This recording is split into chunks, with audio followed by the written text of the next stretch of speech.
You're listening to Living Vicariously,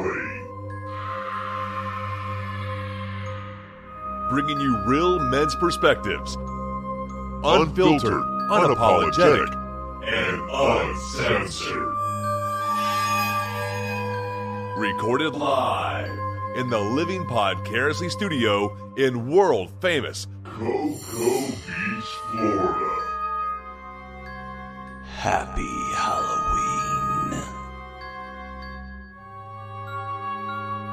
All right, welcome to Living Vicariously. This is our Halloween special. we got to work on that, guys. Yeah. We're a little brutal. Andrea brought the game, but the rest of us kind of sucked it up a little bit, I think. Yeah. Well, if there's anything Tag knows about, it's going to be sucking it up. Boom! Right off the bat. Hey-o! My name's Jay Alvarez. I'll be here all week, folks. So introduce those. I'm Adam, sitting on my left. I'm Tack, to the left. I'm the devil. Goddamn devil. In so many ways. Yeah, she's all dressed up for Halloween, buddy. Yeah, she's dressed up. None of us are. We didn't get that memo. You know what today is? October 31st. Oh. Yeah, it's Halloween. I'm sorry. I grew up Jehovah's Witness. I don't know what that is. The three of us are dressed up. So no Christmas present for Jay. The three of us are dressed up as fat podcasters. That's what we're dressed up as. Oh. You can't dress up as what you already are. Ooh, sick burn. Ooh. I'm not fat, P-H-A-T. He got major shade coming from this half of the room. What's going on over there? I don't know. No, you guys misunderstood. I meant fat as in pretty hot and tempting. Oh, shut up. No, you haven't meant that since 1995. I'm the devil. I can do what I want. It's your house. All right, so we've got a really cool episode in store for you guys tonight. Andrea and I hosted a Halloween party. Everybody from the show was invited, but Jay only showed up. Our boy Tack didn't show up. I had to work, and I didn't get home till late. But then I also had my kids, so I was hanging out with them. We went to sleep at 7 a.m. So what time did you get off work? I actually got off work earlier than usual. Which was? But I was home by like 10. What? Which is way early. That's when our party started. I gotcha, but I had my kids, and so me and the kids were hanging out and doing pumpkin stuff. 10 o'clock is about the time we had our... Because we ended up with about 35 people at one point in the house. People came and left, but at one point, probably around 10 to 10:30, 10:45, somewhere in there, is when we had the biggest group of people here, and that was about 35. Yeah. That was way more people than this house left, can have. But then came back. Nice. So I don't know if that's good or not. Who left and came back? Alvin. Oh, Alvin. Okay. Yeah. Yay, Alvin. Thanks for coming. Love you, buddy. Yeah, Alvin's the man. So Alvin knows, this is kind of, I didn't even write this down. This is important. There is an etiquette to partying, right? There's a certain etiquette. Some people do certain things. Some people do poor things. Like, for example, if you were to go to a party and you bring, I don't know, cookies, all right? Okay. Let's say brownies. Let's say you wanted to bring brownies to the party. Are we talking like brownies, or are you talking not like pot brownies? I'm talking just food. Let's say what kind of party it was. Okay. Let's say you bring food to the party to contribute to the party. Okay. All right. At the end of the night, if there's still food left there, what do you do with the food? Who? You as the party goer that's attending somebody else's party. I'm a party goer, somebody else's party, and there's food left over. Yeah, a little bit of your food, your brownies. Yeah. Oh, I would say, well, it depends. Did I bring him in my dish that I want back? Let's say it's Tupperware you don't care about so much. So I wouldn't care. Just leave it. Yeah, you leave it. Typically, what you do at a party is you bring something and you leave the item. Like whenever we go somewhere. I will say with the one with Tupperware though, your name's just on it and you leave it at the party and then you get it back from the hostess. Yeah, you always leave it. You just make sure that somebody knows, like, hey, those brownies I bought, do me a favor, keep that Tupperware on the side for me. And Alvin demonstrated this very, very well. So Alvin brought us a bottle of Kettle One vodka, and not like he brought us the Mac Daddy bottle of Kettle One vodka in a nice little gift bag. I don't remember what was the gift bag. It was actually like a reusable tote bag that you can use. It's up in one of the cabinets over there. But he knew what he was doing. When he left it. That's the party's bottle. So did he forget? Maybe he forgot. No. It's a house gift. You never. I gotcha. Yeah. Alvin's a classy guy, and I, as a person, if he listens, I don't even know if he listens or not, but if he does, thank you, Alvin. We greatly appreciate it. At the end of that night, only about half of it was gone, or we drink half a bottle of vodka. You could look at it either way. So you have to come back and help us drink it again. See, now you guys made it difficult for Alvin because he could have been all weekend going, and I fucking left that bottle of vodka. Like, damn, I gotta get that back. How do I get that back though? No, he's a gentleman. He's got proper party etiquette. He knows what he's doing. He did the right thing. He greets the guests or the hosts, and then he just goes and parties and has a good time and mingles and stuff. But I am, by the way, I wanted to bring this up because I am a reigning champion, sort of. Chad, a buddy of mine that also came to the party, and I were undefeated in beer pong. I haven't played beer pong in a long time. I used to like play beer pong. I've never played the game before officially. Great. It's great. And then one of the girls said, "Hey, you guys should set up beer pong." So definitely, if I would have been here, I would have been like, "Hell yeah, beer pong." What? There was a good table in my garage to use too. Oh yeah, we didn't need a tablecloth or anything on it. This will be a good test to see if somebody listens.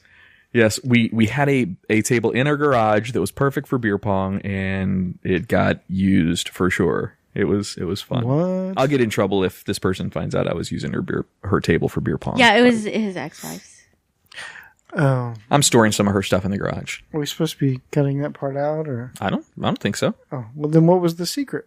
That we're using her furniture for something for a party. I wasn't. But well, it's not like you were mosh pitting on it or anything. Well, when everybody left, we might have done some. All right, so moving on. No, it was a good time. So you guys can see it now. Jay was here, Tack. So he knew the lights and the ambiance and stuff like that. But Andrea went fucking all out to decorate for this. She bought strobe light, a fog machine, 2 projections, one that's got skulls, one that's got like a happy Halloween, a ton of those little runner lights, candles that she then drew on, so they had little faces on them and shit, like that one right there. Yeah, pretty cool. But, well, that one right there is mine. She separated mine from all the rest because mine isn't cool. It doesn't go with them. It's a candle with a face on it, but yeah, whatever. He got his own table. It was the special one, just like Alyssa's got the mantle. She bought cobweb to put up everywhere. She bought the little LED lights out front. That's fake. I thought like you've been slacking on cleaning or something. I got you. All right. No, even though I work, I'm still a good stay-at-home mom. So that was our first party at this new place, and it didn't go over too bad. It was fun party. I had a good time. I saw pictures of everybody. I saw Jay was dressed as white trash. Yeah, Jay, I was. You take this, everybody. You got to describe this. Maybe we'll put it up on the Living Podcariously Facebook page or something. But so what had happened was, so I wanted my costume to have layers. So and I actually planned it out like 2 weeks out. I showed up with a white plastic trash bag with Trump 2016 written on it. I had the closest thing to a trucker's cap I could find. Wearing it. Yeah, he was wearing the trash bag. I was wearing the trash bag. I cut, holes for my head and arms, like if I was trying out for the wrestling team. Found the closest thing to a white trash trucker's hat I could find. Wrote Trump 2016 on the garbage bag, and that's what I was. I was white trash. But what I was hoping for, the underlying layer is I really wanted to be, that guy that wants to show up to the costume party but always forgets to buy the costume. Yeah, so he just goes into his pantry. That's really what I was. Not really. I mean, I had planned that out for 2 weeks, but if you ask me, what are you dressed up as? I'm dressed up as the guy who forgot to get a costume. So he improvised white trash. It went over real well. Everyone that showed up, at least that I can remember, everyone that showed up had a costume. I am pretty sure everyone did. Me and Jay probably tied for the least elaborate costume. Well, that's what I was going to ask because I saw all the pictures, but I never saw a picture of you, Adam. It's because I was wearing a mask. You didn't recognize him. So I was the anonymous character. So I had a cape and the Guy Fawkes mask. Do you remember V for Vendetta? I never. That's the Guy Fawkes anonymous guy. Anonymous, yes. Yeah. So figured in IT, that's kind of an easy costume to do anyway. Gotcha. I'm good. So the only thing was Andrea made me put on black shirt and black pants. I was just going to go jeans and a t-shirt. She's like, no. At least put a little bit of effort into it. But I took it off about 20 minutes into the party. I'm like, I got to do other things. I can't. What did you have on? What? What did you change into? The black outfit I had. I didn't actually change. I just took the cape off. Oh. Okay. So did you guys have the costume contest? Yeah. He didn't include me in that. Well, to be fair, I tried. You were very preoccupied entertaining. I mean, that was very difficult. But I won Sexiest Award. See my award up there? I had the trophy for Sexiest Costume. I might be a little biased on that. Self-awarded. Or it was left behind and he didn't give it to anyone. We did have who got it was Callie and Jeremy as a couple. Not that they're not a couple, You can't give them every award, though. I didn't. I gave him the best overall with the little gift liquor that we had. So that's best overall. Yeah, listen, I only came to this party because I was promised it would be a goat given away. There was no goat. We That's looked. what I was waiting for. We What? looked. We looked. I couldn't find a stuffed goat. I wasn't gonna get a fucking live goat. Forget that. The one on eBay was $60 for a stuffed goat. Yeah, for a goat. Nah, look. I love the people that came to this party, but I'm not gonna have a goat in. It would have been funny to like rent a goat for the night. Can you rent a goat I'm sure there's a petting zoo somewhere. And try to tell someone they're taking it home. and then bring it in here with a little bell on it and just hand it to Be somebody? like, here, take it home. It's your new goat. Congratulations, you won Billy. We did have a lot of animal lovers, though. They might have actually taken us up on that and taken it home and took care of a goat. That's true. But no, Callie and Jeremy won. So they go all out with their costumes. They go to costume contests and win. So they came as birds of prey. And in some of the pictures, you see Callie and Jeremy both. They both have these giant wings, and they're real feathers, authentic feathers. And they both built their own masks that, their mouth was exposed and their eyes were exposed, but they had paint on them. Right. So it blended in with the mask. And when you looked at it, it looked like it was really fucking cool. So, they won best in show overall. The person who would have been a really, really close runner with them, actually there's two. One of the girls that came with Alvin was dressed up, and I don't remember her costume, but it was all handmade as well. Do you know which one I'm talking about? The one that had the straw hair. I never got a picture of her. You don't know who I'm talking about, do you? I do. No. She was in and out though. She wasn't here long. Yeah, no. She left with Alvin when they just stopped by, and then they took off, and then he came back, but she never came back. That was an awesome outfit. However, Connor was also the runner-up for the best in show. He came in his full Universal Studios regalia. I don't know if I'm supposed to say Universal Studios or not, but probably not. Probably not. Might have to cut that. Yeah, might have to cut that out. He was decked out in a full Assassin's I had no clue Creed. who he was. I was just like, Adam, who is these people? There's some chick with her top pretty much hanging out. She was Harley Quinn, of course, and he had full mask on, full gear, everything. He looked like a character from Assassin's Creed with armor, he did pretty well. Then they hung out pretty late too. They stayed here pretty much throughout the whole night, which was pretty cool. Yeah, I hope you had a good party. I was a little intoxicated to know if it was good or not. I was trying to talk to everyone, but Dan and Steph. Fun. I wish we could have made it, but we couldn't. I'm sorry. But Dan and Steph showed up. They were both in onesies, like teddy bears and stuff like that. That was awesome. No, you make it sound bad. They showed up as Winnie the Pooh and the Cat in the Hat. And they were full on furry cuddly. Okay, let's be honest. If you're just going to Walmart and buying a onesie and calling that your Halloween costume, you're cheating. You came in pajamas. It was sold in the Halloween department, though.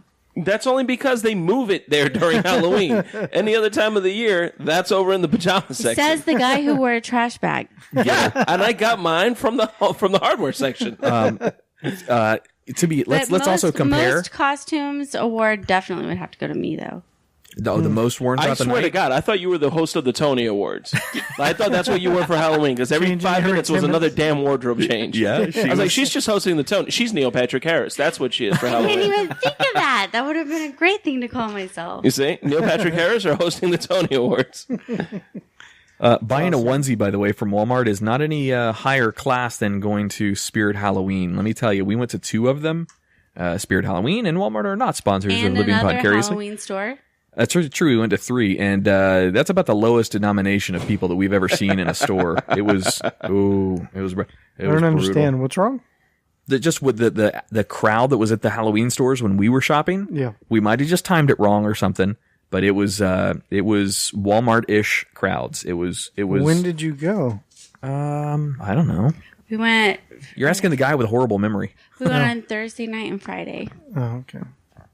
Yeah, I imagine that's probably the busiest nights. Yeah, it was busy. I was there on Spirit Store on Saturday. Well, he was going to get a super fancy costume, but it was $80. I'm like, Adam, really, do we really want to spend $80 on a costume? Hold on. You're going to wear it for one party and be hot in and take it off. Okay, for one party. Okay, that's fair. Yeah, it was. I was going to ask, how much money did you spend on your costumes, but you're still wearing them 3 days later? 0. This came with all the decorations I wanted to buy, and she's like, do you want a devil costume too? I was like, okay, sure. Sweet. The outfit I wanted, it would have been a pain in the ass too, because it was a lot of makeup, was the clown from American Horror Story Season 4, the big guy with the fucked up jaw. You ever seen American Horror Story? No, I have not. No. She just got me watching this, and dude, it's fucking awesome. Anyway, think scariest clown you've ever seen, kind of. Next to It. I was gonna go with Bozo. Pennywise, Yeah. Bozo? Yeah, either That would've Bozo been or funny. Homie the Clown. Homie the Clown used to scare the shit out of me. Dude, you would pull off a good Bozo. You get one of the wigs that are like the wraparound wigs. Like I don't like this conversation anymore. He's got I don't like where this is going. Andrea had several wigs upstairs. You can just borrow one of those. I had everything upstairs. Are we talking about for Halloween or for life in general? 'Cause- Anytime. I'm not going to move the costumes. I'm just going to leave them in I the really think you bedroom. should try that wig on. That would look awesome. On Jay you. Alvarez with a bob. The black wig? It looked like you'd be like what's it like in the olden times, like a town crier or something. The poet. Poet. Yeah. Some effeminate villager. Excuse me, sir. Excuse me. I have a poem for you. My wife, she's ill with the plague. Please, sir, a few shekels. Or bring out your dead. Bring out your dead. So, Adam, we're going to have to check out the Halloween stores, this week and see what's on sale so we can start building up a man costume. Yeah. You want to build a Accessories. man? She's tired A of you man already. costume stuff so you can have You costumes. want, and dress yeah, up. costumes. Costumes. So, in like 20 You can years, do got wardrobe changes we can too. both do wardrobe changes. Entiendo. Nintendo. All right, I'm trying to entiendo. I understand. So in the spirit of Halloween, Andrea found us a really, really cool little article, and it's from livescience.com. 13 Halloween superstitions and traditions explained. So I'll run through these real quick, and then we'll take a break and come back with our own little stories for Halloween. So It sounded like a scary Krusty the Clown. that's pretty good. That actually was pretty spot on. All right, so let's start off with something simple. Black cats. Black guys. No, black cats. Often used as symbols of bad luck, black cats grace many Halloween decorations. The black cat's bad reputation dates back to the Dark Ages when witch hunts were commonplace. Elderly, solitary women were often accused of witchcraft, and their pet cats were said to be their familiars or demonic animals that had been given to them by the devil. So that's the whole tie-in for black cats with Halloween. Was the town crier part of that, or All right, next up is jack-o'-lanterns. A fun fall activity, carving jack-o'-lanterns, actually has its roots in a sinister, tragic fable. Celtic folklore Yes, this is not a basketball team in Boston. tells the tale of a drunken farmer named Jack who tricked the devil, but his trickery resulted in him being turned away from both the gates of heaven and hell after he died. Hail. and hail, go straight to hail. You don't mess with the Southern Devil. I should have given this to Andrea to read. I'm not good at the whole reading. The hailfire shall rain upon you. Having no choice but to wander around the darkness of purgatory, Jack made a lantern from a turnip and a burning lump of coal that the devil had tossed him from hell. Jack-o'-lantern. Jack, the story goes, used the lantern to guide his lost soul. As such, the Celts believed that placing jack-o'-lanterns outside would help guide lost spirits home from when they wander the streets on Halloween. So I'm glad we have jack-o'-lanterns out there to guide those souls. ours are LED, though. They're not from Those a are lump of coal. atheists. Huh? Those are atheist-o'-lanterns? The ghosts. Remember? Yeah, Lost the ghosts are souls. They have nowhere to atheists, yeah. go. All right, next up is bats. Medieval folklore also described bats as witches' familiars. Remember what witches familiar, or what a familiar is for a witch from the cats? No, It's what kind of like the harbinger of their evil spirits. gotcha. And seeing a bat on Halloween was considered to be quite an ominous sign. One myth was that if a bat was spotted flying around one's house 3 times, it meant that someone in that house would soon die. Shoot. Another myth was that if a bat flew into your house on Halloween, it was a sign that your house was haunted because ghosts had let the bat in. Or somebody just left the door open for a while. Yeah. Or because it was 1600 Pennsylvania colony, you just didn't have fucking windows. Exactly. I want to build a bat house out back, actually. Get rid of the mosquitoes. I thought you were giving us the address for the White House. It's 1600 Pennsylvania. I see what you did there. I don't like talking about this one very much, but I will. The next one is spiders. Yes. Spiders. Fuck those things especially. I look, so real quick side story. I did about 3 months in Afghanistan. And one of my jobs out there as an IT guy was to lay the fiber cable between the buildings for the interconnectivity. And the locals had already dug us the trenches and laid the PVC conduit in there and put pull ropes in there for us to be able to pull our cable. Well, here I am. It's a 4-foot deep manhole, and it's not a manhole, it's a man box. Because on the box are 2 big concrete slabs you'd lay over with rebar, and that would seal the box. So here I am in this hole, pulling this fucking cable that weighed about 300 pounds. Fiber optic sounds light, but not when you're pulling 500 yards of it. It gets very heavy very quick. So here I am busting my ass in the middle of fucking summer in goddamn Afghanistan. And I'm pulling. And lo and behold, even though it's not in the spider family, it's not an arachnid, it's part of the scorpion or scorpid family, is a camel spider. Right? And let me tell you, yes, I'm afraid of spiders, but this certainly instilled the fear of God in spiders in me, that's for sure. The camel spider sitting on top of this bundle of fiber optic cable was probably, I don't know, the size of a mini football. All right, that's about the size of it. So 4 foot to me comes up to about my nipples. All right, I flat-footed jumped up on top and straddled this manhole, and then I took the rebar to try to kill the spider. I killed it successfully, but I also broke about $10,000 worth of fiber optic cable. Totally worth it. Totally worth it. Agreed. That is a write-off. Yeah. As soon as you show them the body of the spider, what the hell happened here? This did. Oh, totally understood. No, Adam, you almost did it. Throw a grenade in the manhole. You're good. Yeah. Then No, you're wait. good. You didn't use fire. Hold on. Let me get you. This is what we call an incendiary grenade. And what this will do is it will light everything. Yeah. Spiders freak me the hell out. All right. So anyway, enough about Adam being a pussy. So cute. Spiders. A common source of fear spiders make for creepy crawly Halloween staples. Staple through a spider sounds good.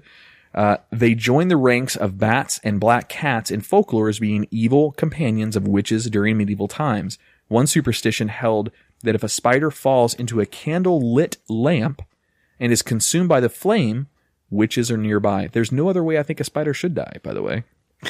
Fire. Alcohol works. And Nope. Fire. Fire's it. That's it. Fire. You know what I did do in the desert one time? I had a compressed air can. I killed one by turning the compressed air can upside down and freezing it, then hitting it with a hammer. Because you can't catch a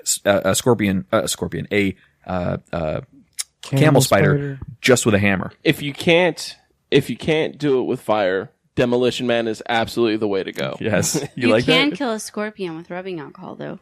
Really? Yeah, put it in there in a glass jar, cover the top, pour the alcohol in, watch it go. Sounds fun and a little creepy. If you spot a spider on Halloween, goes the superstition. Let's see if you can guess what that is, Tack. What do you think happened? What do you think the superstition is if you spot a spider on Halloween? If you spot a spider on Halloween, that means that your second born child will I have not Says seen a matter of spider. factly. I have not seen a spider do that. will. I don't know. You were going somewhere good with that, then it kind of fell off a cliff. You're a witch. You're a witch. You didn't say what Burn him at the I haven't seen a stake. spider. Did you What? read the stories, Andrea, in here? No, I didn't. What do you think happens? What do you think? What do you think the superstition is if you see a spider on Halloween? Your second born You child. use the jack-o'-lantern that's sitting outside as a base of as a Squish. source of your fire. To shine a light for the Celtics? No, you what is take the it? flame out of the jack-o'-lantern and you set the house on fire. What's The the bad luck for superstition? 7 years? That's breaking a mirror. Close, though. Bad luck for 6 years? What do you think, Jay?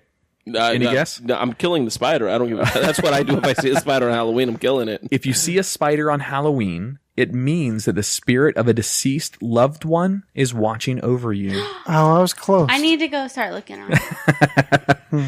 I know there's one under there somewhere because when I hung those lights You up, shut I your saw mouth, one. wench, because I will set your house on fire and I will be justified. There's candles No, already no. there. It's like one of the daddy long legs. They eat mosquitoes. That doesn't make it better. He's cool over here by this door. Daddy Have you long seen legs my are legs harmless. from that party? He made me put on tights because I looked I like the didn't poster make her. child for Zika. Literally. Yeah, I got it. Literally. I got ate the fuck my up too. entire legs are covered. No, like thousands. Yeah, Like, she has I'm not even an exaggerating. unbelievable amount of I look bites. like I have chicken Why? pox. Because she was drunk I'll and show didn't you know guys she was later. getting bit. Oh. I'm out there getting bit. I'm like, God damn, I'm going to eat but I haven't got a single bite. Oh, yeah, she did. Like, all right. Without millions. Next up is witches, the stereotypical image of the stereotypical image of the haggard witch with a pointy black hat and a warty nose stirring a magical potion in her cauldron actually stems from a pagan goddess known as the Crone, Crone, who was honored during Samhain? Samhain? What's Samhain? It's like Halloween. Oh. But, like the pagan version. The ginger heathen would know this. The Crone. Wow. Racist. The Crone was also known as the Old One and the Earth Mother, who symbolized wisdom, change, and the turning of the seasons. Today, the kind, all-knowing old crone has morphed into the menacing, cackling witch. Well, yeah. How else were the Christian Puritans supposed to convince you to stop respecting her? Like, we will vilify her, and they will know that there is only one God, and that is the God we invented. Next up is the cauldrons. The pagan Celts believed that after death, all souls went into the crone's cauldron, which symbolized the Earth Mother's womb. That's the pussy of Earth? Is that what that means? That's No. not No, what a her womb womb. is. It's the uterus. Oh, okay. Uterus. There, the souls awaited reincarnation as the goddess's stirring allowed for new souls to enter the cauldron and old souls to be reborn. The image of the cauldron of life has now been replaced by the steaming, bubbling, ominous brew. Interesting. Ooh, next up is witch's broomstick. Sweeping. Dust. Harry Potter. The witch Harry Peter? What? Harry Peter. Oh. The witch's broomstick is another superstition that has its roots in medieval myths. In medieval mists tech. The elderly introverted women that were accused of witchcraft were often poor and could not afford horses, so they navigated through the woods on foot with the help of walking sticks, which were sometimes substituted by brooms. English folklore tells that during nighttime ceremonies, witches rubbed a flying potion on their bodies, closed their eyes, and felt as though they were flying. The hallucinogenic ointment, which caused numbness, rapid heartbeat, and confusion, gave them the illusion that they were soaring through the sky. I want some of that. That's an orgasm. That's literally an orgasm. They put a stick between their legs. They put that warming lotion where in mommy's favorite place. Vicks Vapor Rub. Yep. Take a broomstick, and then they get an orgasm. Did you hear about the Harry Potter broomstick after the first Harry Potter movie came out? Did you hear about this thing? So they sold all these, come on, let's face it. They capitalized as much as they could. They sold these broomsticks. The commercials for this is great. And the broomstick, literally, it has a switch and had batteries. It was a big, long, giant plastic broom with, whatever. It was like a giant vibrator. And kids, like parents all over the place, were going back to the manufacturer and complaining because it was doing things to their children that they did not want to happen at that young of an age. Real story, unbelievably true. No, mommy, I don't want to go to school. I want to play with my broom. Next up, trick-or-treating in costumes. In olden times, it was believed that during Samhain, or whatever, or Halloween, the veil between our world and the spirit world was thinnest, and that the ghost of the deceased could mingle with the living. The superstition was that visiting ghosts could disguise themselves in human form, such as a beggar, and knock on your door during Samhain, asking for money or food. If you turn them away empty-handed, you risk receiving the wrath of the spirit and being cursed or haunted. AKA an egg to your door. Yeah. Wow. All right, next up, we only have a couple more of these to go. Next up is Halloween colors. Orange and black.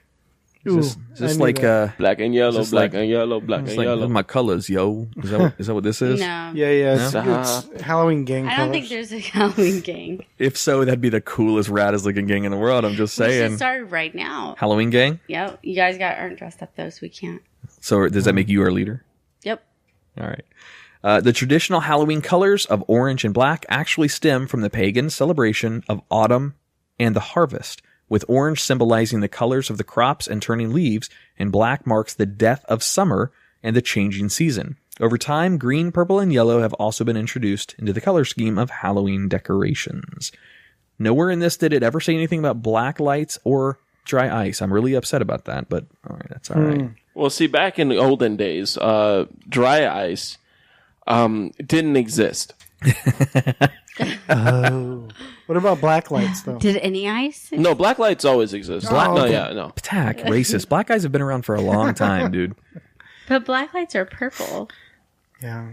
Sure, black lights are ultraviolet. Back in my day, black lights were actually lights. All right, Black so lights matter. Black lights matter. I like that. God. Let's coin that phrase. I don't know. We might have to delete that. I don't know. How much hate mail do we want during Guy? I left in last week. An email would be great. I left in my voice where I portrayed a black person. I left that in, and I said, I don't know why I went black with that. You remember? Yeah. I left that in. We'll keep your black lights matter. All right. Mischief Night is the next one. From some, namely troublesome teenagers, Halloween is also a time for neighborhood pranks. From egging and toilet papering houses. From egging and toilet papering houses to smashing jack-o'-lanterns, quote, Devil's Night, can be full of mischief and menace. The ancient Celts celebrated Samhain. Yeah. Samhain with bonfires, games, and comical pranks. By the 1920s and 30s, however, the celebration became more rowdy, with rising acts of vandalism, possibly due to the tension caused by the the tension caused by the Great Depression. According to Jack Santino's, quote, Halloween and Other Festivals of Death and Life, University of Tennessee Press, 1994, to curb the vandalism, adults began to hand out candy, reigniting the forgotten tradition of trick-or-treating. Interesting. So in the 20s and 30s, they didn't hand out candy for trick-or-treaters until it became a problem. That was almost like a bribe to bribe the teenagers from vandalizing your place. Yep. This successfully replaced most of the mischief elements from October 31st celebrations. So the troublemakers instead adopted October 30th as their official night to pull pranks and wreak havoc. Wow. Oh, missed that one. Good. Whew. Interesting.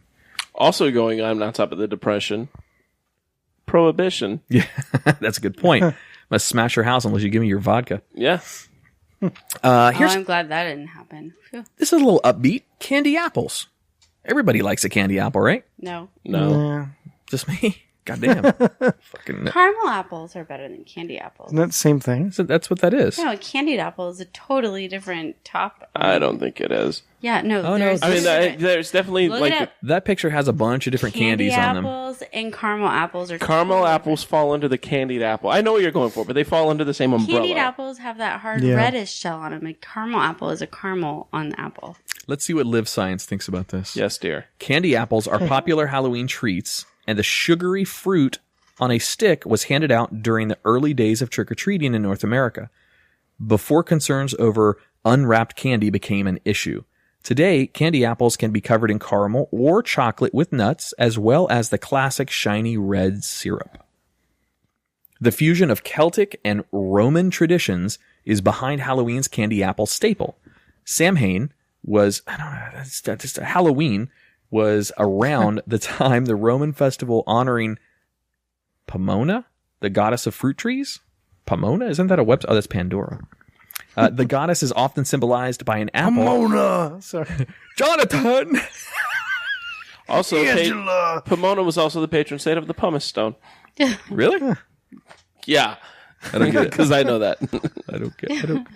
I missed the joke. I don't get it. That's all right, Adam. If you look up in the dictionary, gullible isn't actually in there. Really? The goddess is often symbolized with an apple, so the fruit became synonymous with Samhain's celebrations of the harvest. I think that was the last one. Let's see. Oh, no, there's another one. Oh, Bobbing for apples. In ancient times, the apple was viewed as a sacred fruit that could be used for to predict the future. Bobbing for apples is one of the traditional games used for fortune telling on Halloween night. It was believed that the first person to pluck an apple from the water-filled bucket without using their hands would be the first to marry. we're playing that later. I'd love All right, to. guys? I'd love to see Adam in a thong bobbing for apples. Stop it. If the bobber lucked out and caught an apple on the first try, it meant that they would experience true love, while those who got an apple after many tries would be fickle in their romantic endeavors. Another myth was that if a girl put her bobbed apple under her pillow on Halloween night, she would dream about her future husband. What? I'm so gonna bob for apples. I thought he already told you no. Well, I can still dream. No, I don't mean no about the you know from our earlier conversation. You may have to cut this out. I could just picture like an angry tooth fairy like waking you up like, what the fuck is this? Are these Is an apple? these apples or balls? Apples. Bobbing for apples. You don't ever bob for balls. Do you? I grew up in Oklahoma. We have different Halloween traditions. Oh. Oh God! And We who's don't Bob? waste our fruit. Tack, when do you think candy corn was invented? Let's 1904. say Not a bad guess, but wrong. 1936. Not a bad guess again, but wrong. Go with Price is Right rules here. I'm a big believer in Lewis Black's theory on candy corn. All the candy corn in the world was created years ago, and it's just recycled every year after it's thrown into the garbage and discarded away like candy corn should be. You didn't do it right. You gotta get angry. When Yeah, you I'm not Lewis Black. And you got to use your fingers and wait. Is that the right guy? Candy. Yeah, no, the that's right the same guy. Yeah, It's he made uses in the his same fingers. Yeah. year. Can I Yeah, guess no, it was again? all made. It's all cleaned off, and they clean it. And better, you feel better. And yeah, that was it. I assume all candy corn was invented in the year 1985. 85. All right. 1886. Wow. Oh, are we doing the round two? It's a Yeah, lot do closer. Oh, a lot closer. Oh, cool. 1807, Bob. I'm going to give this one to Andrea. Yay, I win. It was in the 1880s. But he didn't get Oh, I did. It was he said 85. 1884. I was said my next 1985. guess. He said 1985. That was Yeah, Back candy to the, corn Back and to the Future. Yeah, candy corn and Marty McFly were both latest latest. movie. 1884. It doesn't actually have. This is 1880s. Oh, then I was right. The candy most synonymous with Halloween, candy corn, was invented in the late 1880s, so 86 maybe, and began to be mass produced in the early 1900s. The original process for making candy corn was cumbersome and time consuming, as each color of syrup had to be heated in a large vat and carefully poured by hand into specially shaped molds. Which is why they haven't made any since the 1900s. But the yellow, orange, and white candy, meant to resemble a corn kernel, was a huge hit and remains a popular part of Halloween to this day. I do have a funny candy corn story. If you Yeah, wanna- go ahead. Oh, okay. That's thanks. That's us waiting in anticipation. that is the end of the I'll be the one. Halloween traditions list. So Okay. thank you, Life So, Science. When I was in the Navy, okay, you guys know what, like the Dixie Cup hat? the Navy. Sorry, I'm going to say it every time you say Navy. The white Dixie Cup hat that you're Yes. the famous, okay. Yeah, cute little Okay. hat. So, those hats provide like zero sunblock. Okay. We were doing like this award ceremony that we had to practice all day and stuff. So I was out in the sun all day long. I don't know if you guys know this, but I burn easily. No. Oh, I see where this is going. So, once I took my hat off, we got done for the night, whatever, took my hat off, my friends started laughing at me. And I'm like, what? Because I had the hat on, which covers from here to here, right? From So- your eyebrows to the top of to your your head. head, yeah. So you put it like right above your eyebrows is where it goes. So I had this perfect line right above my eyebrows where I got no sun, and then my face was completely red. So they're like, "You look like a candy corn." Because like my face is red, I had like a white stripe on my forehead, and then my hair is like orange or whatever. I think I know what I'm going to Photoshop for our episode cover art for this one is Tack's face candy corned it up. So I thought that was pretty clever. Does anyone like candy corn? I do. I like candy. I Yeah, just okay. grabbed a little handful. I would eat like maybe 2 or 3, and I'm good. Yeah, that's about all My I daughter eat, too. absolutely loves it. I had a friend that was in love with candy corn. She Obsessed. loves it. She loved it. I eat like 2 before I resent the fact that I'm eating it. I would only eat if it was on something like where they made like a little cute little candy out of it, and it was like like a thing, like a turkey, like a Reese's and turkey. that was Yeah. its nose. I used to eat candy corn as a kid and loved it. Now I'm like, if it's there, I'll leave it. You know for what? kids. A couple of weeks ago, pretty. you asked us what's one of those things that we used to love and now we hate. Candy corn. Yep. That's a great one. Yeah. Yep. Spot on. Candy corn. You guys remember those Halloween candies that are really generic that just come in the orange and black wrappers? Oh yeah, I love Reese's those. peanut butter I cups? learned to love those. Those are good. Mary Jane's. No, well, they're not quite Mary No, Jane's, they were but called Mary Jane's. I think Mary Jane's different where I come from. No, they were no, called Mary Jane's is different. Mary they were Jane's like peanut buttery. Like yes, sweet. those the black and orange one. There's a peanut butter. It's like chewy peanut butter candy. Yeah. Mary Jane's are crispier. They're like almost little wafers. I don't even know what that is. Too. I've never even heard of that. No, I almost got some, but then I was like, people are gonna think I'm a cheapskate. But I just I love remembered them from being Which a kid. ones are you talking about? I think the the candy. black and white ones that Oh, are yeah, just yeah. wrapped up, or orange and black. They're just wrapped up. I It's like round and You don't know what- twisted I don't on even the know what side. you guys are talking. You guys have lost me. It's like I'll show you. orange Well, first of candy all, twisted on the side. Okay, let's stop. The only thing that Mary Jane brings about is peanut butter afterwards because that's when the munchies come in. these are Mary Jane's, but they're Oh, crispy. you're right. You're Crispy. right. Yeah. But then you have like I'm picturing the black and orange things are round twisted on the sides. The candy's twisted or the wrapper? wrapper is twisted I'm on the gonna sides, show so it's you- round. I'm with thinking the little- Werther's Original here, no. No. which is a damn good It candy. was like the cheap candy in your bag. It's You'd going like, to be a "Friends, Yeah. full of lovely this night." shit. Yeah, it's hold on. Look at You this have to picture learn to load. love it. You just have to learn to like It's it. these. Zach's going to show me a picture of his balls here in a second, isn't he? It's these right here. Oh, okay. Yeah, that's all right. Yeah. It's like dollar store candy. Yeah. Oh, yeah, those are the cheap candies that your grandparents give you. Yeah. Those are good though. A lot of people don't like them. You have to learn to like them. I learned to like them because people would give me like 20 of those for one other candy bar, like snack size candy bar. It's like those and the generic strawberry candies that the wrapper Those are looks like good, a strawberry. too. Yeah, those are like the old candies that like Doña Maria in like apartment 702 gave you because she hated kids knocking on her No, door. what's bad is when I you liked get a all candy that. cane. When you get a candy cane in your trick or treat bag, Because that's from not last good. year or the year before. Yeah. Yeah, because they're not giving away their new candy canes, and why would they buy candy canes in My- October? Right. My parents used to take me to some cool neighborhoods in North Carolina to go get candy. Because the neighbor where we lived was a half mile back on a dirt road. My grandmother had this giant lot of land, so we didn't really have any neighbors. So my parents would take me out places to go get candy, and they would always take me to the really nice, rich neighborhoods. God damn it, if there isn't always somebody on the street, this one street that we'd always go to every year, there's a dentist. And every year he'd give a Toothbrush. toothbrush and dental floss for your trick or treat. That's so nice. That was a lot of money you spent on that. A kid doesn't want that. A kid wants It's like a Candy. buck a kid. My favorite part about trick or treating is picking out all those poisoned Reese's peanut butter cups Agreed. out of my kids' Eating them? bags. much agreed. Much agreed. Oh, I never told my daughter that. I just wait till she went to sleep. I just ate what I wanted.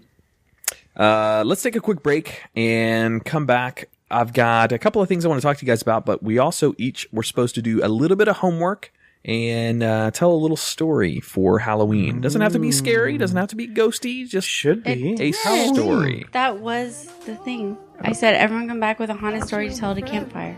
A campfire story. Yeah. A haunted ghost campfire story. My story's not haunted. That's what I said to tell. Mine's a scary story. Thank you. It T-Mac. might be a longer break so Adam can find a new story. Okay. All right, we'll be right back.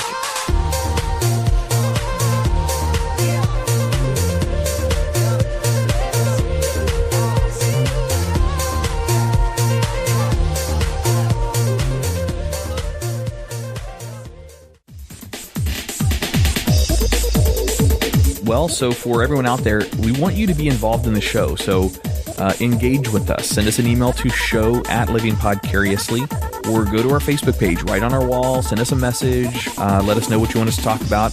If you want to send Andrea a question for the Guyry, shoot her a message on Facebook and tell her it's for Living Podcariously's Guyry, and she'll ask your question. Yeah, that's it.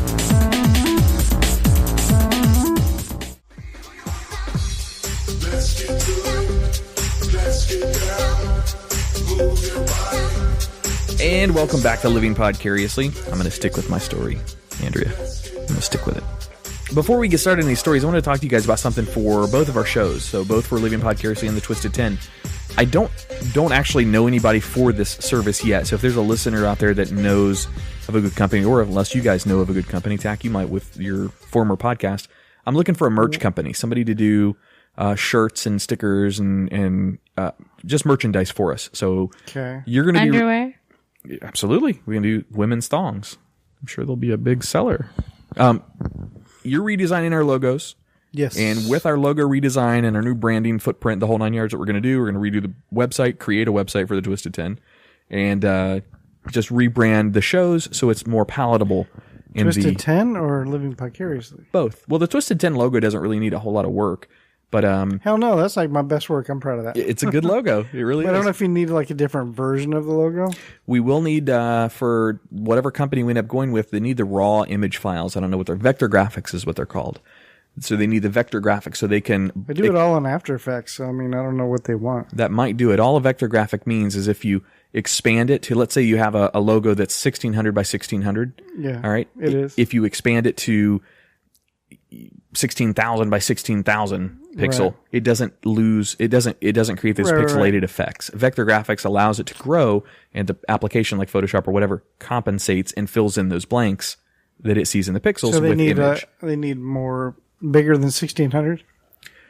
I don't know. I have no idea yet. Okay, you'd have to find out. Yeah, I'm going to have to figure it out. That's easily changed. It's just some changes in the comp settings is all it would be. Okay. I think I've double checked. If you're using anything Adobe, there'll be something in there to export as vector. So you can see, I mean, it's definitely there, and it's a different file extension. Okay. But anyway, what I want to talk to you guys about, so every podcast, every radio station, every type of thing out there has certain types of merchandise that they like to sell. Listeners like to represent the shows that they enjoy. So baseball hats or visors or stickers for cards or whatever, magnets or something, something like that. We're definitely doing that. But I was thinking, what did you guys, let's come up with something that's unique.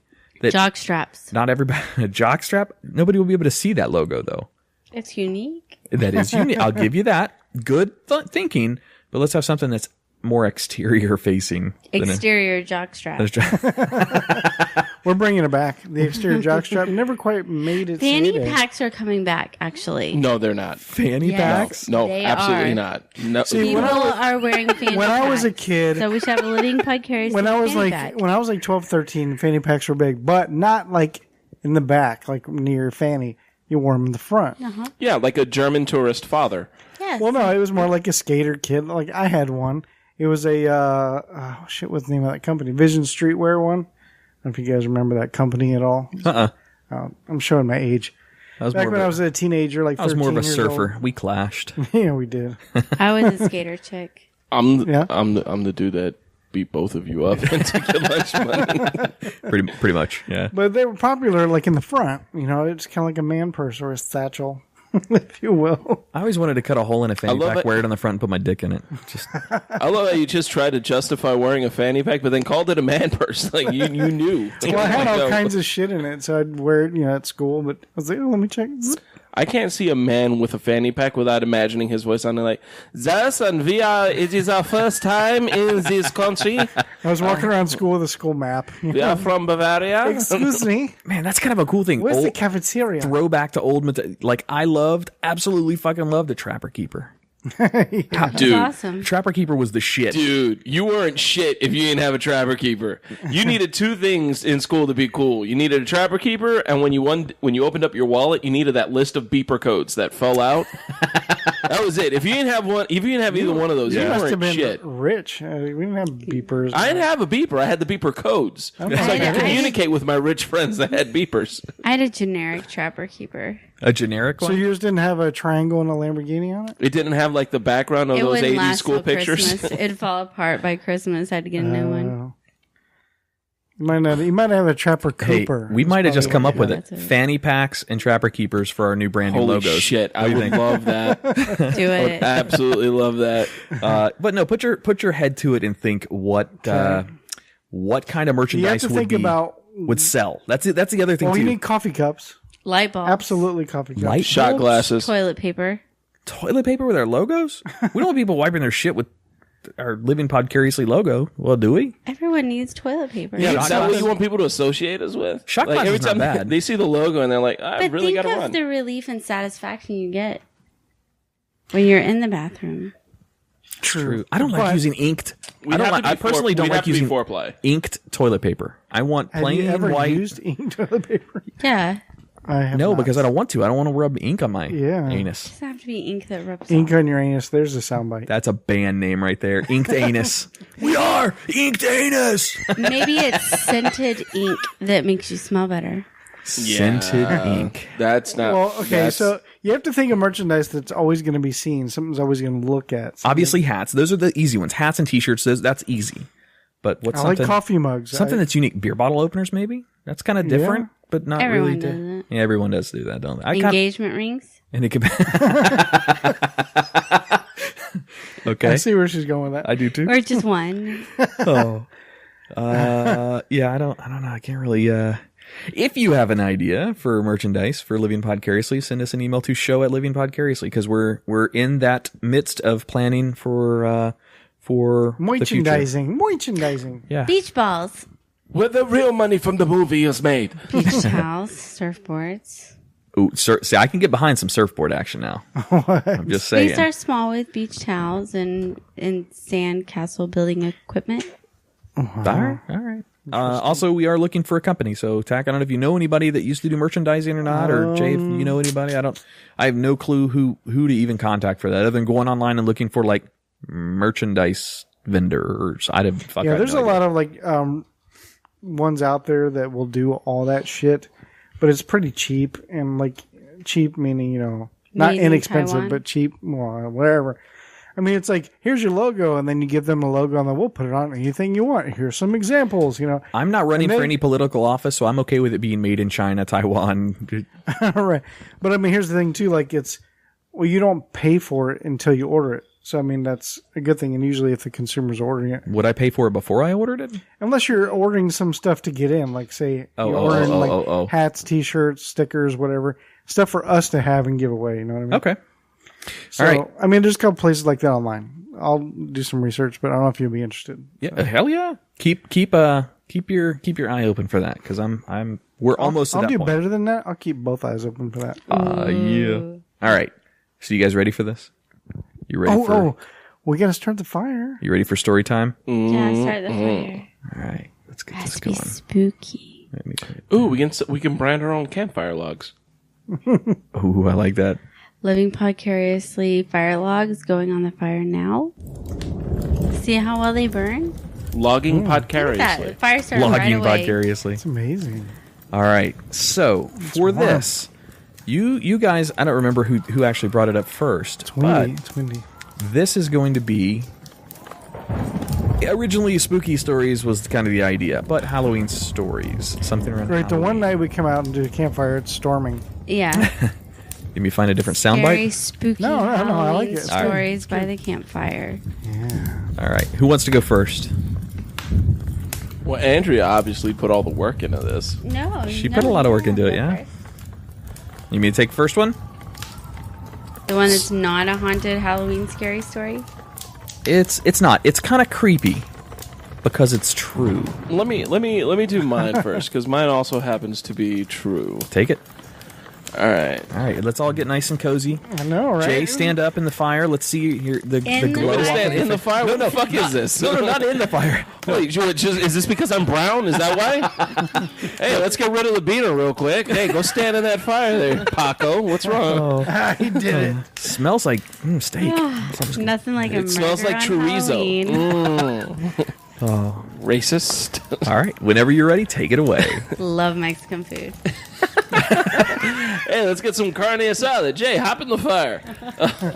Smells like arroz con pollo. Yeah, oddly enough, that's what I had for lunch. So it was a dark and starry night. And I was in my car, and I was driving up the road Yeah. when I saw a flash. Oh.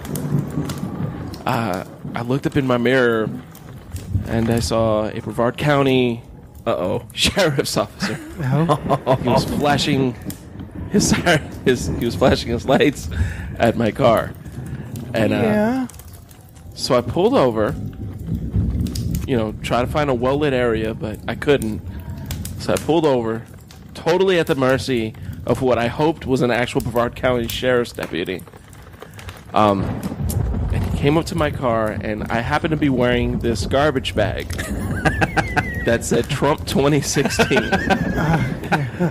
I was on my way to a Halloween party. I don't know if any of you are familiar with Brevard County, Florida sheriff's deputies. 99% of them are voting for Donald Trump. Yes, I'm very aware. So I was very scared. I have a buddy who's like good friends with Sheriff Ivey, so Yeah, very big Republican. big Trump demographic. So I'm wearing a plastic garbage bag with Trump 2016 written cheaply and hastily in permanent marker. And It's windy. this police officer comes up to my car. I roll my windows down, and I have my license, registration. Everything's ready to go. So and like a good Hispanic, I always have that stuff readily accessible. So I hand it up to him. We chit chat a little bit. I can chit chat my way out of a speeding ticket if I need to. I've got boobs. So They work for guys too. yeah. Who knew? I mean, depends on the cop, I guess. So I hand him my documentation, and he looks down. He flashes flashlight at me. He sees that I'm wearing a trash bag, and he's overcome with curiosity. And he says, "What the hell are you wearing?" I looked up and I said, it's a garbage bag." And he said, okay. And just a very confused look on his face. Bewilderment was definitely on his face. And he walked back to his car, did whatever he does. We got a guy wearing a garbage bag again. Yeah, no. Luckily, no other car showed up. So I knew I was in the clear when I didn't see a second patrol car ride up on I him. got a Democrat. I need backup. So he comes up. Well, he didn't see what was written on it because I had my arms kind of crossed. Okay. So he just saw that I was wearing a trash bag. So he comes back to my window, and like I said, we were chit-chatting. I'm friendly with cops. I try to, alleviate whatever fear that would come up from pulling over Hispanic gentlemen. I'm like, hey, man, look, I'm cool. Whatever you need to do, I'm okay. So he comes up. He sees me. I'm back in the plastic bag, and at first he thought I was trying to lose weight, like, that old wrestling technique. Sure. He's like, did you just finish jogging? I'm still trying to figure out why you're wearing a garbage bag. And as he said that, I was like scratching my head, and I had one hand on the steering wheel, so he saw that it said Trump 2016. And he looked, he's like, does that say Trump 2016? No. on the trash bag? And at this point, we had already spoken a little bit, so I knew he was voting for Trump. So I said, yes. I'm supporting. So what's the deal with this trash bag? What the hell are you doing? I'm on my way to a costume party. Well, what the hell is this costume? White trash, sir. I'm white trash. I am white trash. That is what I'm going as, sir. Uh-huh. And he just looks at me. He's like, uh-huh. Hands me the ticket with my license registration. Like, you got 30 days. Sign here. I would have said I was a supporter. Yep, nope. That wasn't going to fly. At that point, you just own it. I mean, he chuckled afterwards when I gave him, when I was giving him his pen. He's like, white trash. You don't have any meth in the car, do you? And I was like, no, sir. No, I absolutely do not have any drugs in this car. So I had so many drugs in my... No, I did not. I did not have any drugs in my car. And, yeah, so Dead that was... bodies? No dead bodies. No. So I had already dumped them. So the cop's thinking that's what you think of his people, right? Yep. No, totally passed judgment on him and all of his kind. Good story. Yep. That's scary as all and shit. the ticket's true, right? You really got a ticket for is it? true. Ticket is true. He did help me out, though. I was going 86 miles an hour on I-95. He brought it down to 77. That's nice. Yes, very nice. 86 still isn't that fast. I go that fast all the time on I-95. 86. Well, I don't know what the rule is in Florida because I really never get pulled over. I know in Georgia, if you're going 20 miles an hour over the speed limit, you're going to jail. That's it. That's an automatic arrest. And I was 4 miles an hour away from that. So, damn. Yeah. All right. Well, good story. Okay, so we're changing up the ambiance tack. Oh, yeah? Andrea's right. We needed something a little bit spookier. Okay. We're still going to have the fire, though, right? Yeah. We'll still add, I'll add a fire in there. I'm still not getting in this fire. All right. So let's see what you guys think about this.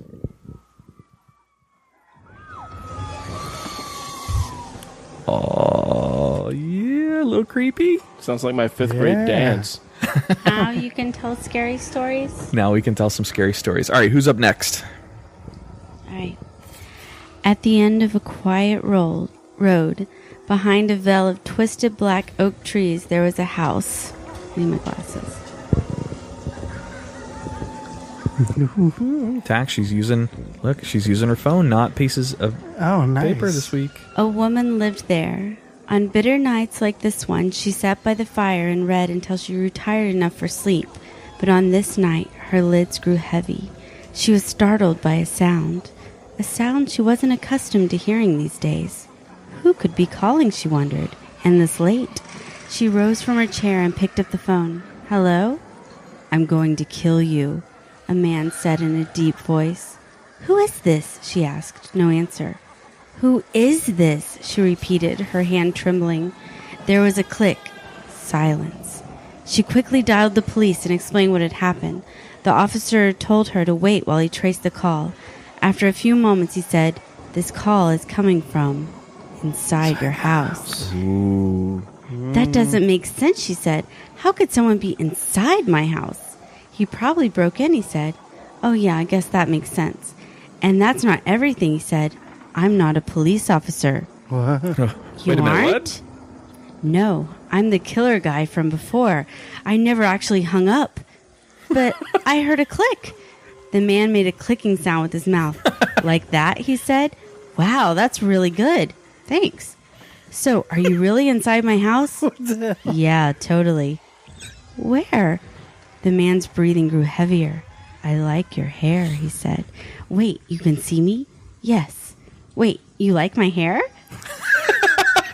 If you can see me, then what am I wearing? Looks like a blouse from Banana Republic and a skirt from Ann Taylor Loft. Wow, you really can see me. I can also see... Wait, what the hell is that? What? There's a person, a ghost, hovering near you. It's sort of hard to trust you after that click thing. No, I'm serious. Over by the couch. The woman turned and gasped. Oh my God, I see it. I knew this place was haunted. Jesus Christ, is that a kid? Oh, he's all translucent. Looks like a little boy. What does he want? I think he wants to play. He's holding a kite. The ghost boy floated closer and spoke. Play with me. Oh my God, he can talk, the man said. Play with me. So now the killer is seeing the ghost too? The ghost boy repeated. Oh, God. Oh, no, thank you, the man said. He can't hear you, the woman said. Oh, well, put me on speaker. Hold on, she said. Try now. We don't want to play with you, okay, Junior? Just run along. Why? The boy said, cocking his head to one side. Playing is fun. No, it isn't, the man yelled. Who are you? The ghost boy asked the woman. Why are you in my house? Oh, I'm Ellen. I actually live in this house now, and the voice you're hearing on the phone is... Oh, I didn't get your name. It's, Douglas, the man said reluctantly. Douglas is hiding somewhere here to kill me, right, Douglas? Ellen said. Oh, that was the plan, Douglas said. And... What the hell? And you guys are scared of a kid with a kite? Jesus, the ghost voice said. A dead kid with a kite, Douglas said. There was a heavy silence for several moments. Suddenly, the doorbell rang. Expecting someone, Douglas asked. It rang again. Ellen walked over and opened it. Standing there was a hulking man in ratty clothes, barely concealing a bloodied matchet behind his back. Pardon me, ma'am, he said. My car broke down, and I was wondering if I could charge my phone in your house. Sorry, I don't think so, Ellen said, closing the door. The man shoved his foot inside. Well, I do think so, he said. Ellen stumbled and fell to the ground. This is not her night. Who the hell is that? Douglas screamed. I'm a homicidal drifter. Who the hell are you? The drifter said, confused. Where's that voice coming from? He's a killer hiding in my house, Ellen said, holding up the phone. Douglas? Hiding where? The drifter asked, looking around nervously. He's in the closet, the ghost boy said. What the shit is that? The drifter screamed. I'm a ghost. I used to live here like 100 years ago. Oh, and let me guess. You don't want to play with me? Hell no, I don't want to play with you. What's going on in here? What's going on is no one will play with me. Oh, Christ's sake, no one's flying a kite at night, Douglas shouted. Give it up. The ghost boy began to cry. Now you made him cry, Douglas, Ellen chided. Sorry if I'm a little on edge. You let a killer into the house, Douglas said. First of all, I didn't let him in. He busted in, Ellen said. Oh, it's true, I did, the drifter said. Second of all, you're also a killer, Douglas. Touché, the drifter said. And third of all, don't say sorry to me. Say sorry to the dead kid. Okay, I'm sorry. I shouldn't have snapped at you, Douglas said. The ghost boy smiled. Everyone seemed to calm down a bit until the doorbell rang again. Ellen walked toward the door. Don't! The three others shouted. She opened it and peered outside. There was no one there, just a large wooden box on the front step. There's a box out there, Ellen said. There's no label or anything. I have a bad feeling about this box, the drifter said. I hate this box, the ghost boy said. Ellen ignored them and carried it inside. She turned to the drifter. May I?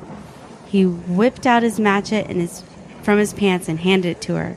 She popped open the top and reached in and pulled out a tattered clown doll with a sinister grin. What is it? What is it? Douglas yelled through the phone.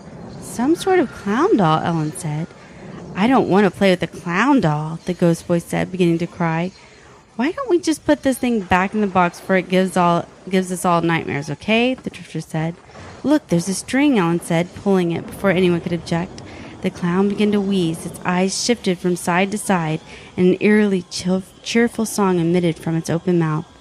Welcome to my circus of fun. There's nowhere to hide. There's nowhere to run.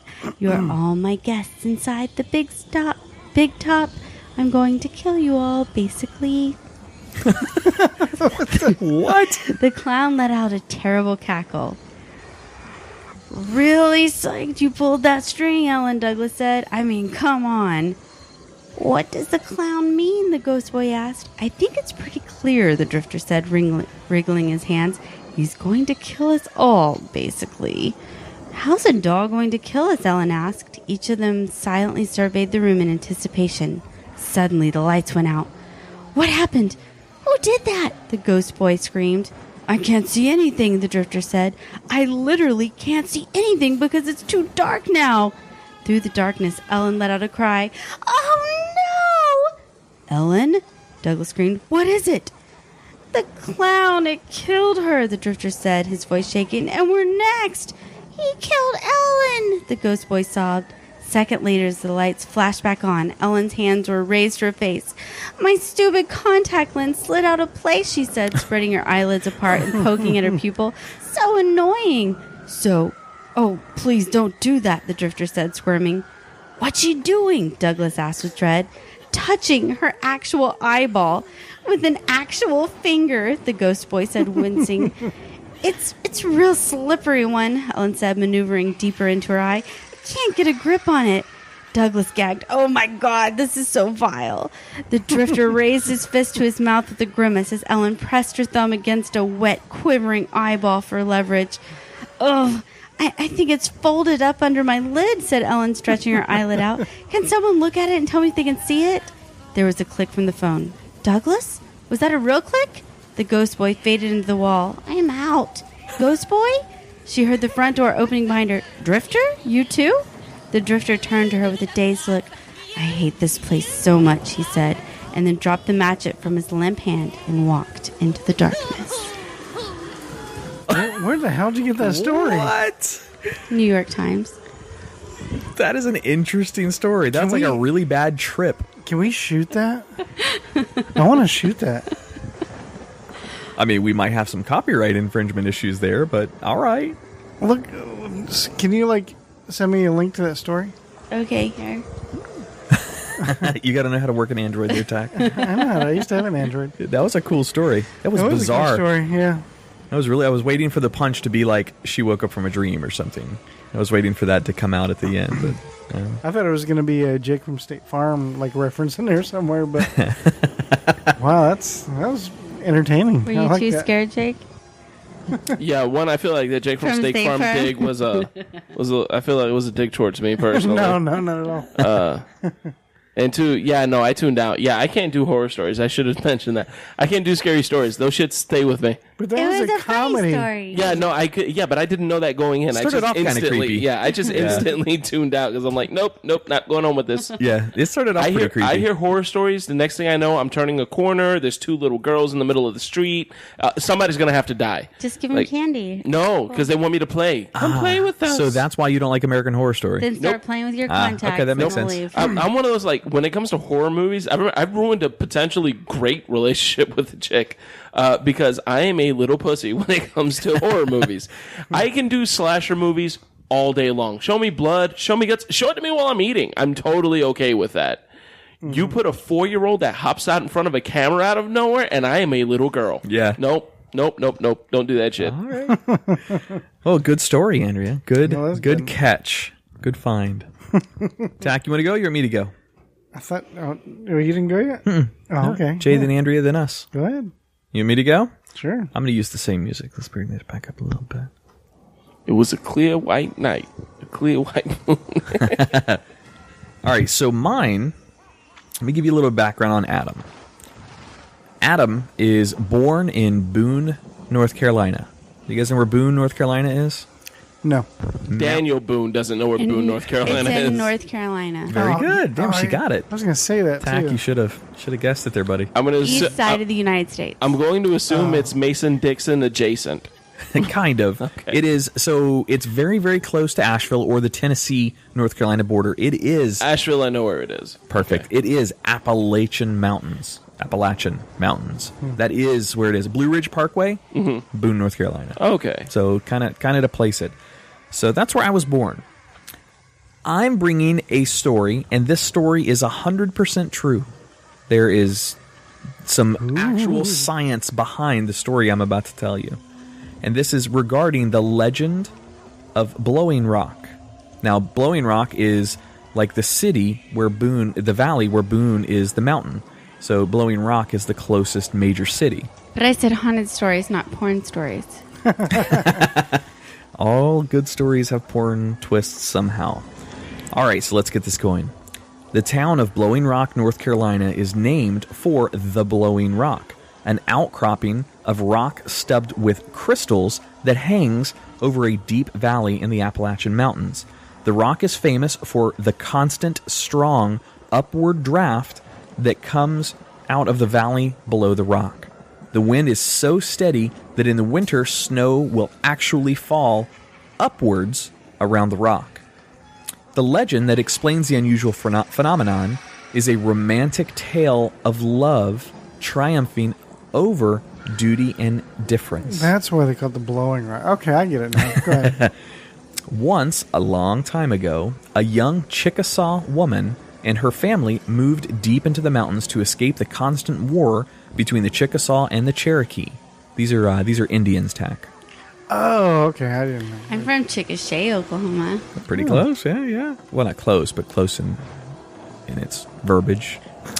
One day, the young woman was out gathering food when she happened upon a handsome young man hunting in the woods. The two fell instantly in love, but they were also aware of the danger their love posed. The young man was a Cherokee. Scared the Jesus shit out of Ollie. Christ. Scared the shit out of me. Good God. The two were lovers who... Jay's he's gonna leave. Oh, no, I just figured, I heard Cherokee and screaming. I figured somebody hit the jackpot or lost everything. This is kind of a Romeo and Juliet story, by the way. Okay. The two were lovers Good God. who should have been enemies. They met secretly. They met secretly in the woods. For months, they enjoyed each other's company in secret places in the mountains and ignored what the rest of the world would think. Then, one evening, the two lovers saw a strange red glow in the sky. They felt drawn towards a certain cliff and stood on its edge as they watched the sky grow a deeper and deeper red until it was almost the color of fresh blood. The young man understood the sign. He knew that it was a warning that the Cherokee and Chickasaw nations were preparing a huge battle. that blood would be lost on both sides. The young man knew his duty with his Cherokee people. He knew his heart was with his Chickasaw love, unwilling to decide which meant more to him. The young man chose another way. He leapt off of the rock the two were standing on into the valley below. He would rather kill himself than go to war. The young woman, horrified at what had happened, prayed to the gods who controlled the wind and prayed that it would send him back up to her so she could be with him forever.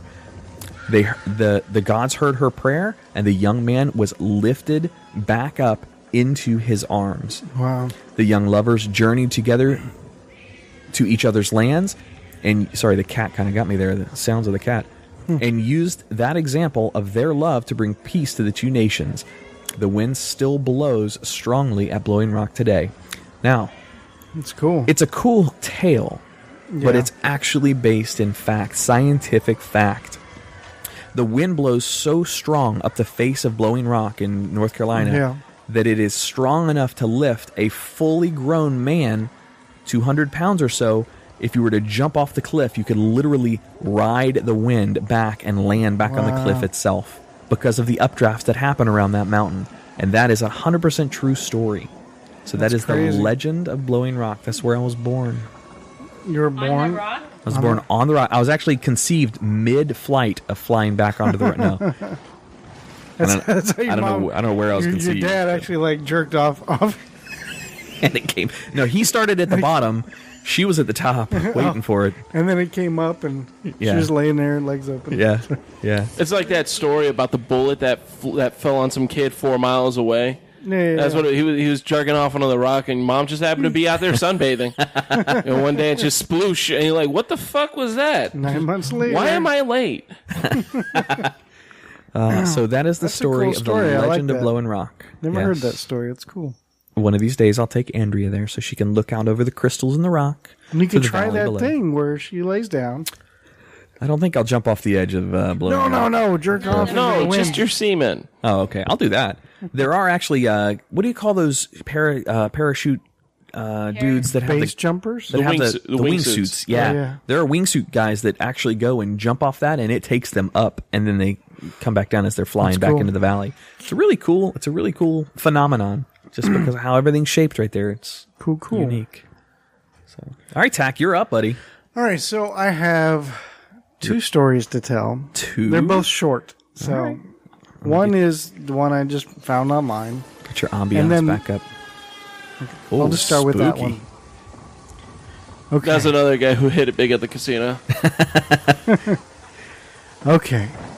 So we got the campfire going, yeah? You want to throw another log on there, buddy? All right.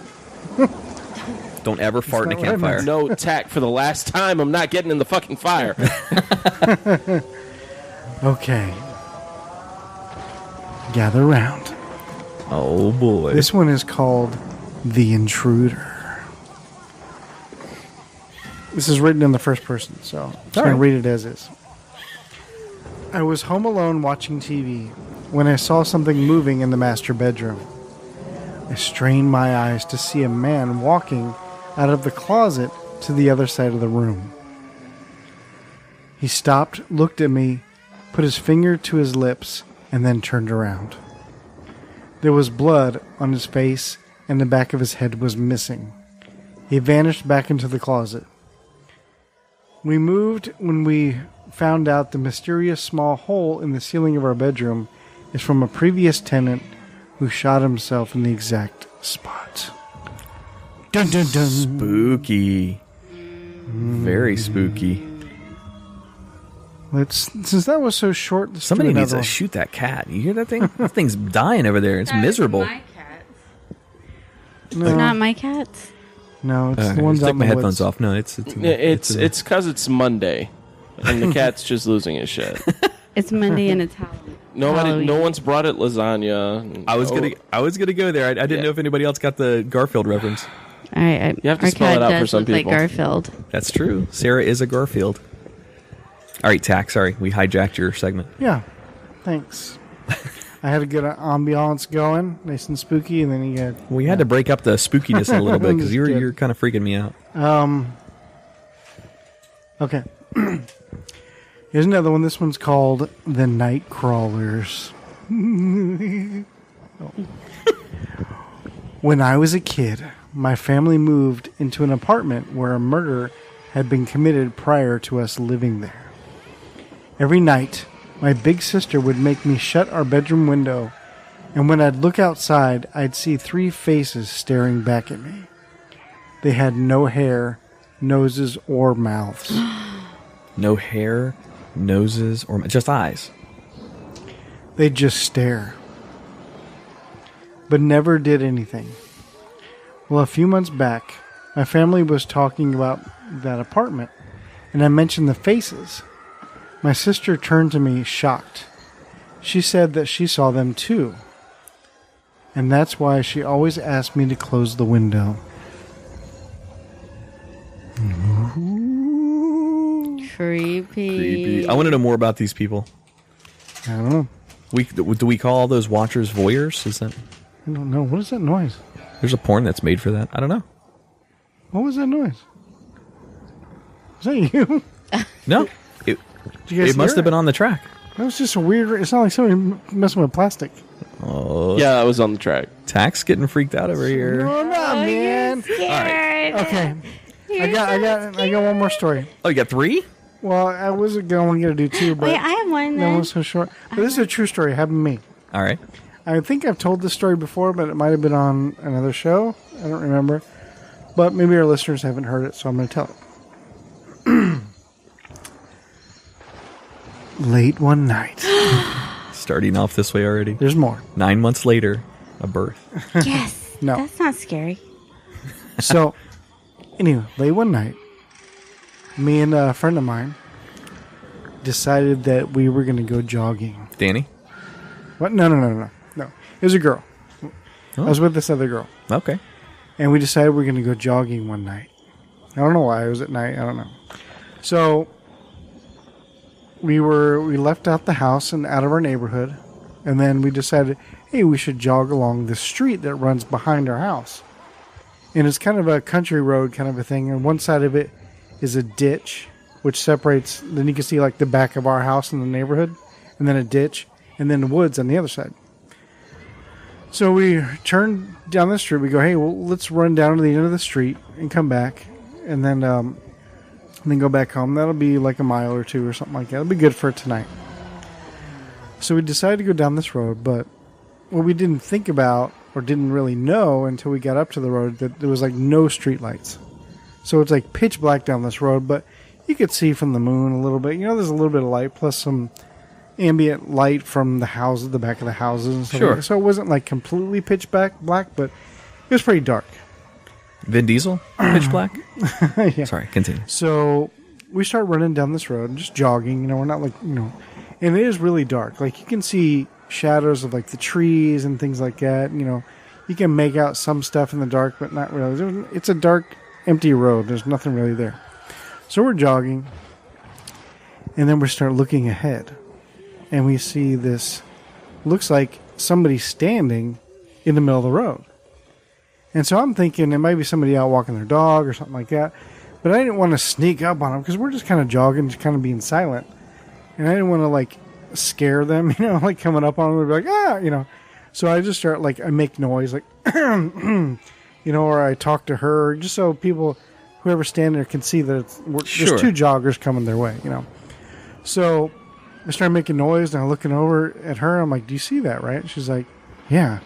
I'm like, why are they just standing in the road? Like, it's so weird because it wasn't any movement. It was just a shadow of somebody just standing in the road. And then so we're getting closer. I'm making noise. And I'm getting closer and I'm like, hello. You know, just trying to like, just so they know we're coming. I'm like, hello. And then the shadow like doesn't move. Doesn't make a sound. Nothing. And I'm like, maybe they didn't hear me. So we get a little closer. I'm like, hello. You know, and nothing. The shadow does not move. Doesn't say a word, nothing. And now I'm like, okay, a couple of things could be here. You know, one, it's a ghost and whatever. Not cool. Let's turn around. Or it's a crazy person just standing there and not responding to it. Like waiting for us to come. So he's got to like There's nothing good. There's nothing good that can come out of that. There's no good scenario here. And so we're jogging. And I'm like, hello. And then I'm like, it's not moving. They're not. I'm like, I'm talking to her. And I'm like, do you see it? She's like, what the fuck is it? I'm like, I don't know. And if it's somebody standing, they can hear us talking. Like, we're getting closer and closer. And finally we were like, let's turn around. And so we did. And we turned around and we hauled ass all the way back. Freaked out. You know, I kept looking behind us and like, it never saw it, like, didn't come after us or anything. But finally we made it to the end of the street where the light was. And we're like, what the fuck was that? We're like, I have no idea. And to this day, I still have no idea. But it freaked me the hell out. Spooky. So I never went jogging down Probably that some dude dark with road again. earbuds in that That's just happened to why be you don't like standing to out there. This is why That's why I joggers. don't like running. This is why joggers always find the dead bodies. Yeah. So that's my true creepy story. All right. That's good. That's good. Somebody needs to put this cat out of its misery, though. I'm just saying. So you got a real ghost story for us, Adam? Do I? Yeah, because you were like, I thought you were going to tell another story. No, I only had that one. Oh, okay. That's all I had. Okay. That's all. That's Sorry, it. you can cut that part out then. I once played with a Ouija board and a light blew in the other room. I mean, that I wanted to play with the Ouija board kinda this cool. year, but I don't think Andrea would do it. And Andrea from doesn't wanna do it. what Jay just confessed, I don't think he would be into that, into doing Ouija board either. Oh no, fuck that shit. No. I'm not inviting Ouija and spirits spiders. into the world. That I don't Ouija and need in my spiders. life. Yeah, no. I agree with you on the spiders. A Ouija board is just No, Ouija. I don't like Ouija just because you end up it devolves into a fight every time. It's like Monopoly. you're moving it. No, you're moving it. Yeah, that's all it becomes. Yeah. If it's It's moving like, and no hey, one's hands are on it, you can't argue. Hey, just a tip. I always move it. It's just the tip.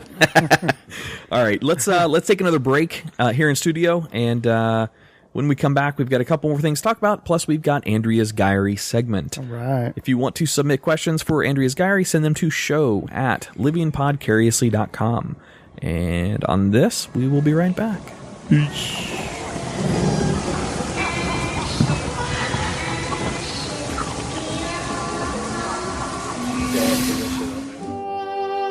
Peering into the inner thoughts and expressions of men. Women submit questions for Adam and Tack to get brutal, honest admissions. We call this the Diary. Diary? Really? Is that the best we could come up with?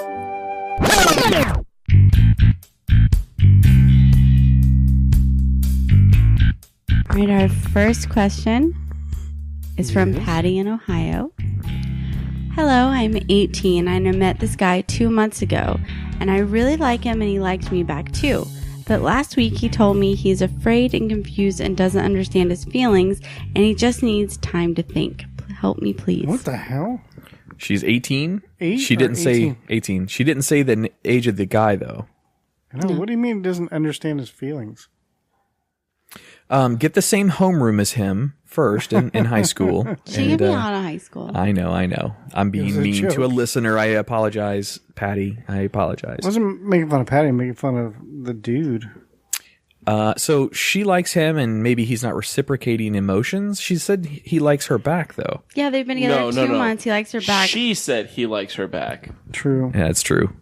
And last week he Good told her catch. he's afraid, confused, and doesn't understand his feelings and needs time to think. Oh, got it. He's not- Got it. He's not interested. She said He gay. likes her. He's back. gay. That's I'm doesn't gonna understand his say, I think feelings. he's trying to let her down. I mean, he could also be gay. Also, yes. Yeah. It could be that kind of confusion, but it just sounds to me more like he's just not interested. So 2 months ago he liked her, but then he's over it.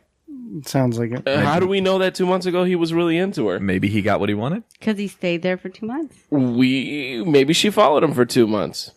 I'm just saying, let's not rule out that she might be. She's listening to us on a weekly basis. It's not outside the realm of possibility that she might be a creep. Wait, is it something he yelled at her when she was in like his tree in his yard? Look, I need time to think. You have to go.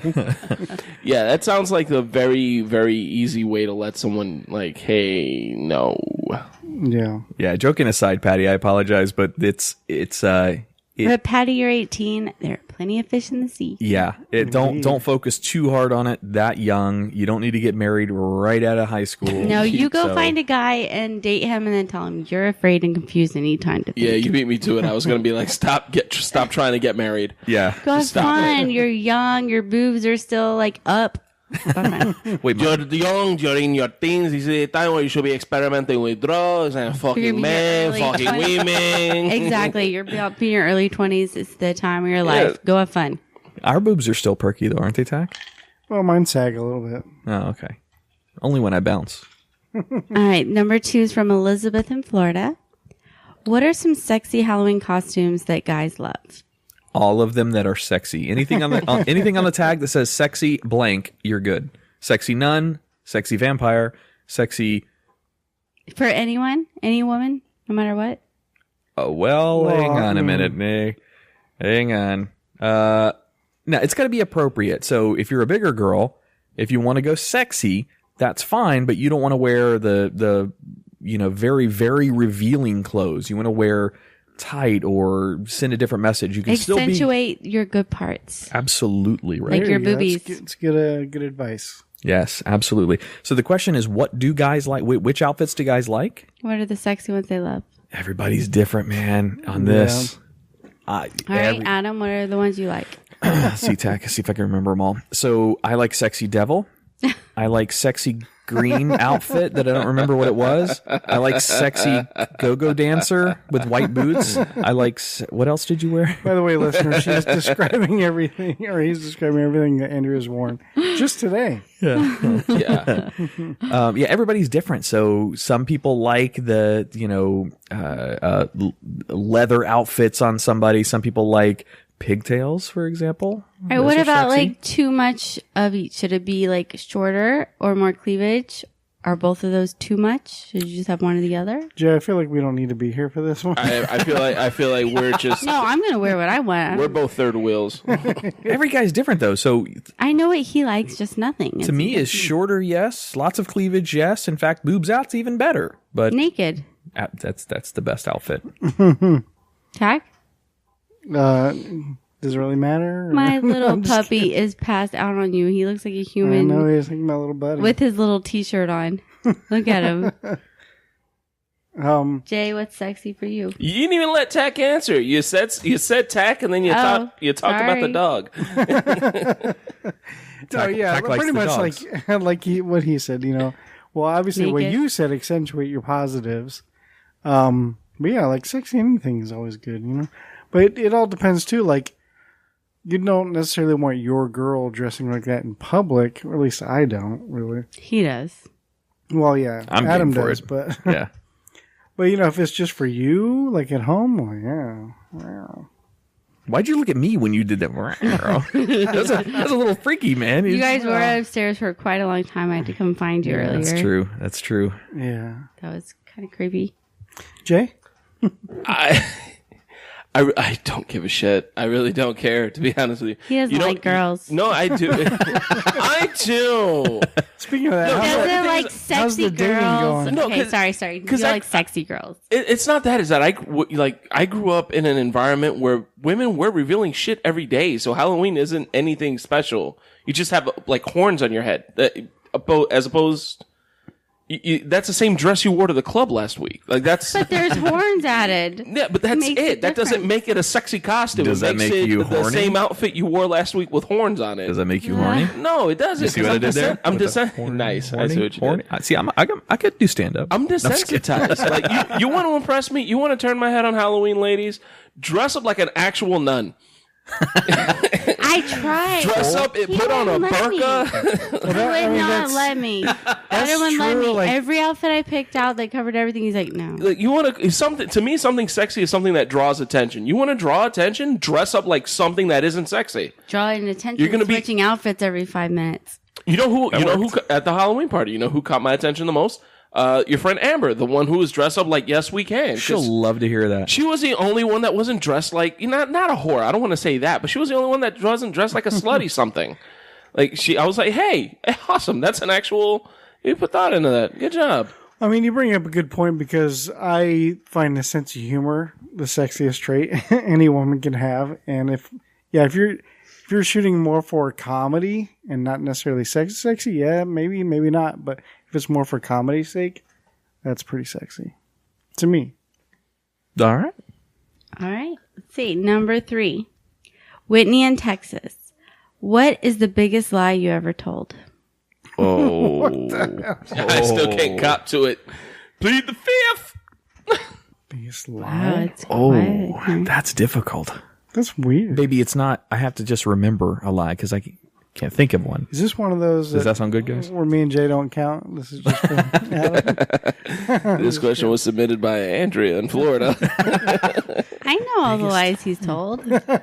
Biggest lie. I guess Come back to me. I'll answer. I guess I did cheat on one person in my entire life, and I guess the biggest lie there would be lying to her about it. When she would ask. So, and that guilt of cheating still haunts me today. So I still feel bad about it, even though it was over a decade ago.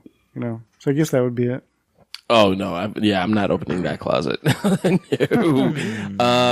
God, I mean, I've done some despicable things. I'm not proud of my history. I'm not proud of what I've done to people. I mean, I guess there was a string of women that I kind of strung along by playing with emotions and not exactly being honest about what I felt. But yeah, I can't get into specifics. Leading women on. That's a good big lie. Yeah, no. It's a despicable thing. No, I was totally an idiot when I was in my 20s. You learn. Yeah. I'm a better person for it now, I like to think. I don't know of a big lie. I don't know of a big lie. I'm trying to think of something that I've lied about in the past that was big. I mean, white lies that doesn't really count. Yeah, it does. White lies don't really count. Not unless it's Adam, you are going nice. to. This is not an argument you want to start.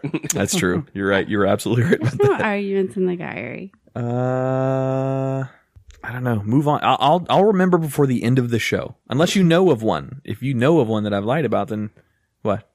You said you knew all my lies. Not your biggest lie. Oh, okay. Talking about the little white lies. All right. Yeah. Come back to me. I'll remember that before the end of the podcast. I guess I don't need to hear that. Maybe if I leave the room. No. I have no problem saying it. I just don't. Okay. I can't think of a big lie. All right. Number 4 is from Victoria in Tennessee. How many times have you been in love? Are we talking about romantic love or?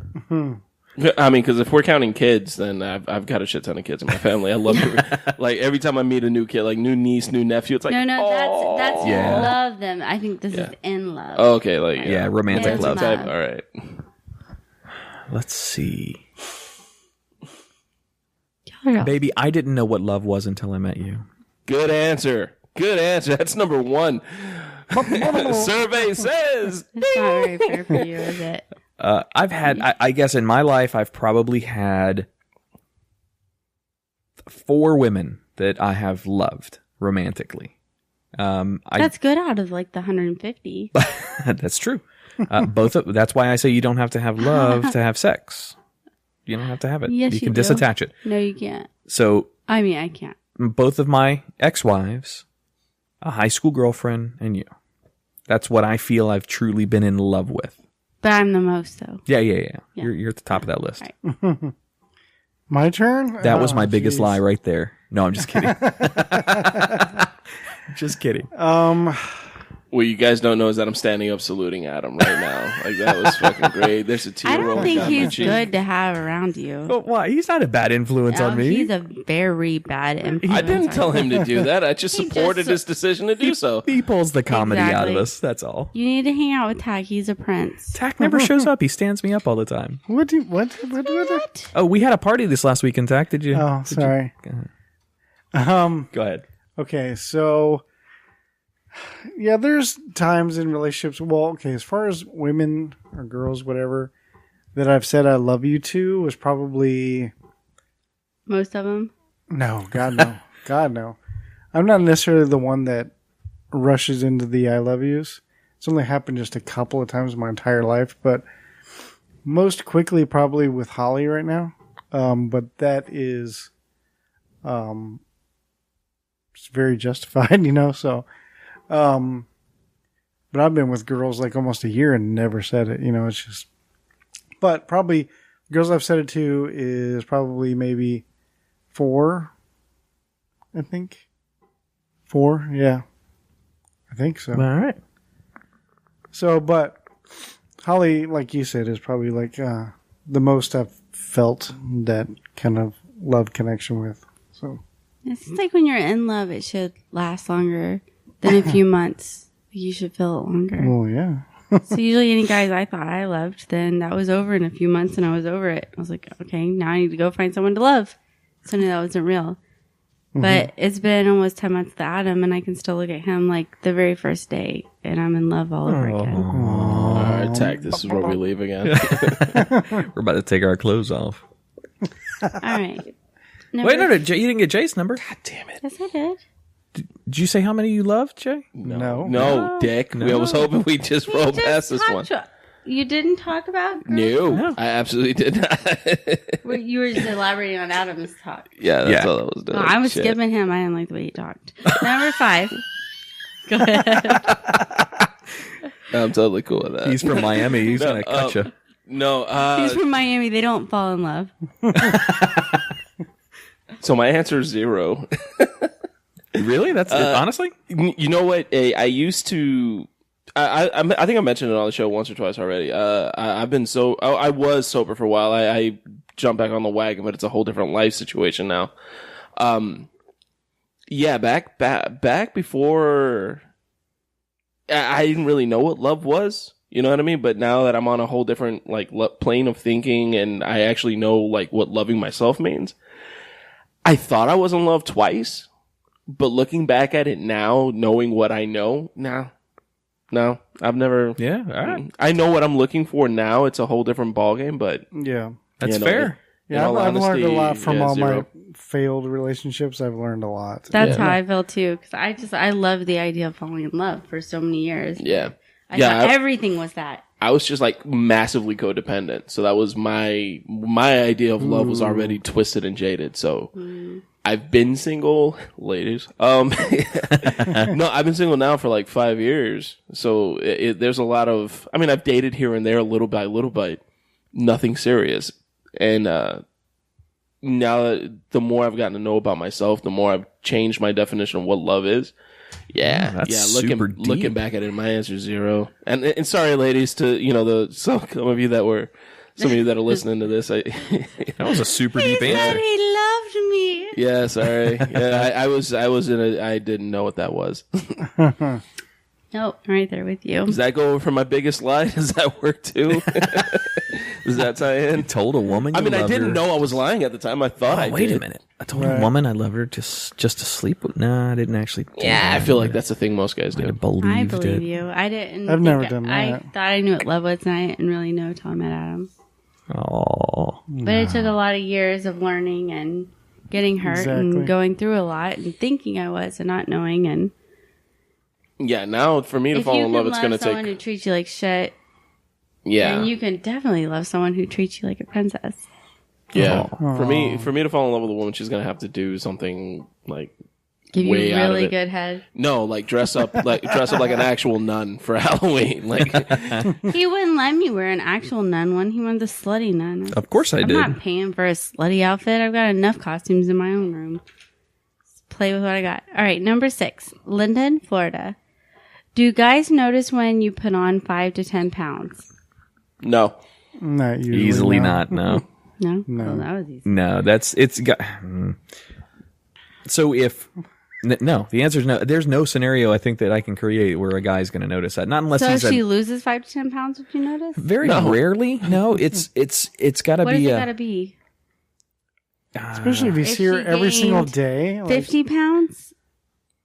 Oh yeah, we would see that. Oh yeah, 50 pounds you're course. gonna notice. Yeah. Well, 40, 30, I'm one of those a woman could shave her head from one day to the next. I wouldn't even fucking notice. I don't. He's single, ladies. Yeah. No, you know what that is? Because I appreciate you from day one, regardless of physical appearance. Oh, that's nice. Aww, who's Try to gonna be throw the new prince? me under the goddamn bus. Jay's trying to be the new prince. So easy answer is no.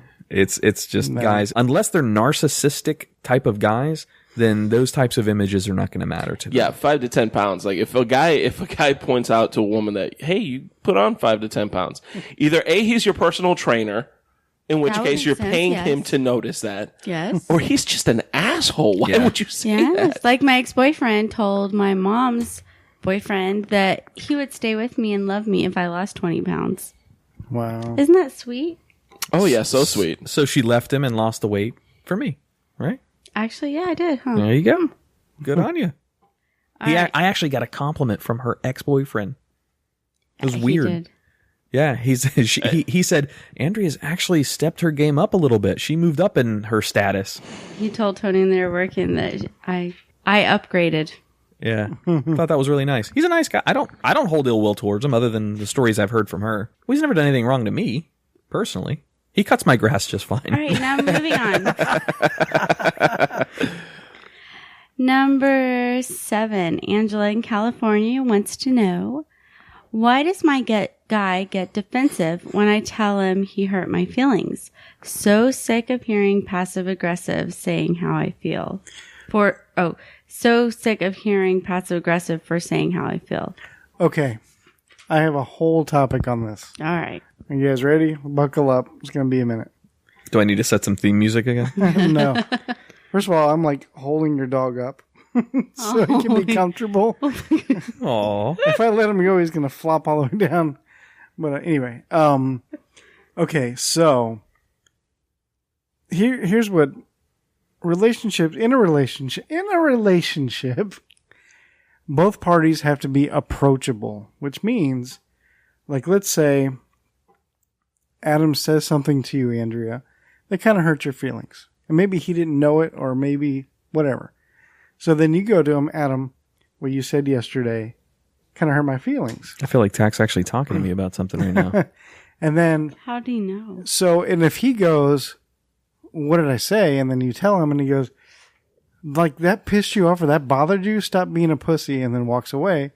That's not being approachable, which means next time you have a problem, are you going to go to him? Nope. But if he goes, well, what did I say? Well, you said this. Oh my God, I'm so sorry. I didn't realize that hurt your feelings. Or maybe it's a misunderstanding. Like, no, that's not what I said. I meant this. Oh, okay. So now next time you have a problem, you're going to go to him because he was approachable, and vice versa. No matter how stupid you think it is, if you're the one being talked to, you should treat it as important as they are reacting to it. You know, like, be approachable. Both people need to be approachable. If you're not, then communication is going to stop. Good answer, Tak. So, I mean, I've always preached that. And me and Holly talked about that kind of thing, and she's very approachable, and I try to be just as approachable. I never belittle any smallest little thing, like, ever. So That's sweet, Prince. Good Tak. answer. I agree with Tak. that's the first time you said that. Thanks. Is it? That's not the first time I've said that. I've agreed with you a lot more. I don't know. I agree with it. I can't expand on that any further than he just did. That was perfect. The only expansion I have that was spot on. The other one is sometimes it's ego. You know what I mean? He can't. Yeah. Some guys can't take that to the ego. You hurt my feelings. What do you mean I hurt your feelings? I can do no wrong. It's a good perspective too. That sounds more like what happened. Yeah, that's. Well, that comes from being, in the Hispanic world, there's a lot of like machismo, like I'm the guy, I can't do anything wrong. You hurt my feelings, well, go fuck yourself. Go, like, I didn't hurt anything. I can't do that. I'm perfect. I'm mommy's little gift. And that's where it comes from a lot. Sometimes it's an overbearing mother saying, you're perfect, you can do no wrong. No little girl is perfect for my little boy. So then when, a little girl tells that little boy, hey, you hurt my feelings, well, he acts like a little fucking boy. And he can't take that. It's a bruise to the ego. And it's like, what are you talking about? No, I'm perfect. Wow. Mom said so. So, and that's where it comes to being approachable. Like, if he's not open enough to validate, if he's not open enough to look back and consider what he's doing and consider your feelings valid, what the fuck are you doing with this guy? Oh, dang. No, just kidding. Uh-oh. What's going on? Wait a minute. What happened there? What did happen? No, she was poking fun at it. Like that was me. No, he does no wrong. He is perfect. Give me a beer. Did I say that right? That was perfect. Was that good? Was that convincing, Daddy? Why do you think I have long sleeves on from the bruises? Oh, I thought you were hiding the track marks. No, past that. Now it's just beatings. I thought that's how you lost the weight. Hold on. Being a bad girl. No, he just beats me every time I want to eat. So he's your personal trainer. Damn right. I'm a dietitian. I'm hungry. Punch to the gut. I actually encourage her to eat more than she does. I don't want her to get to the... Nah, never mind. Continue. All right. I'm going to get myself into trouble there. Number 8 is from Liza in Wisconsin. Liza. Is that Manila? Wisconsin. Holy crap. Hey, what's up, Canada? What screams high maintenance to a guy when he first meets a woman? Oh, jeez. Sparkling water on a first date. Just get water. Stop it. Just stop it. Good call. Or get some wine. If you're going to order something that costs money, make it be something good. What screams high maintenance on a first date? Or when you first meet a woman. When you first meet a woman. Or when you walk in a bar and you see her, what screams No. high maintenance to you? I take it back. Not sparkling water. Still water, though.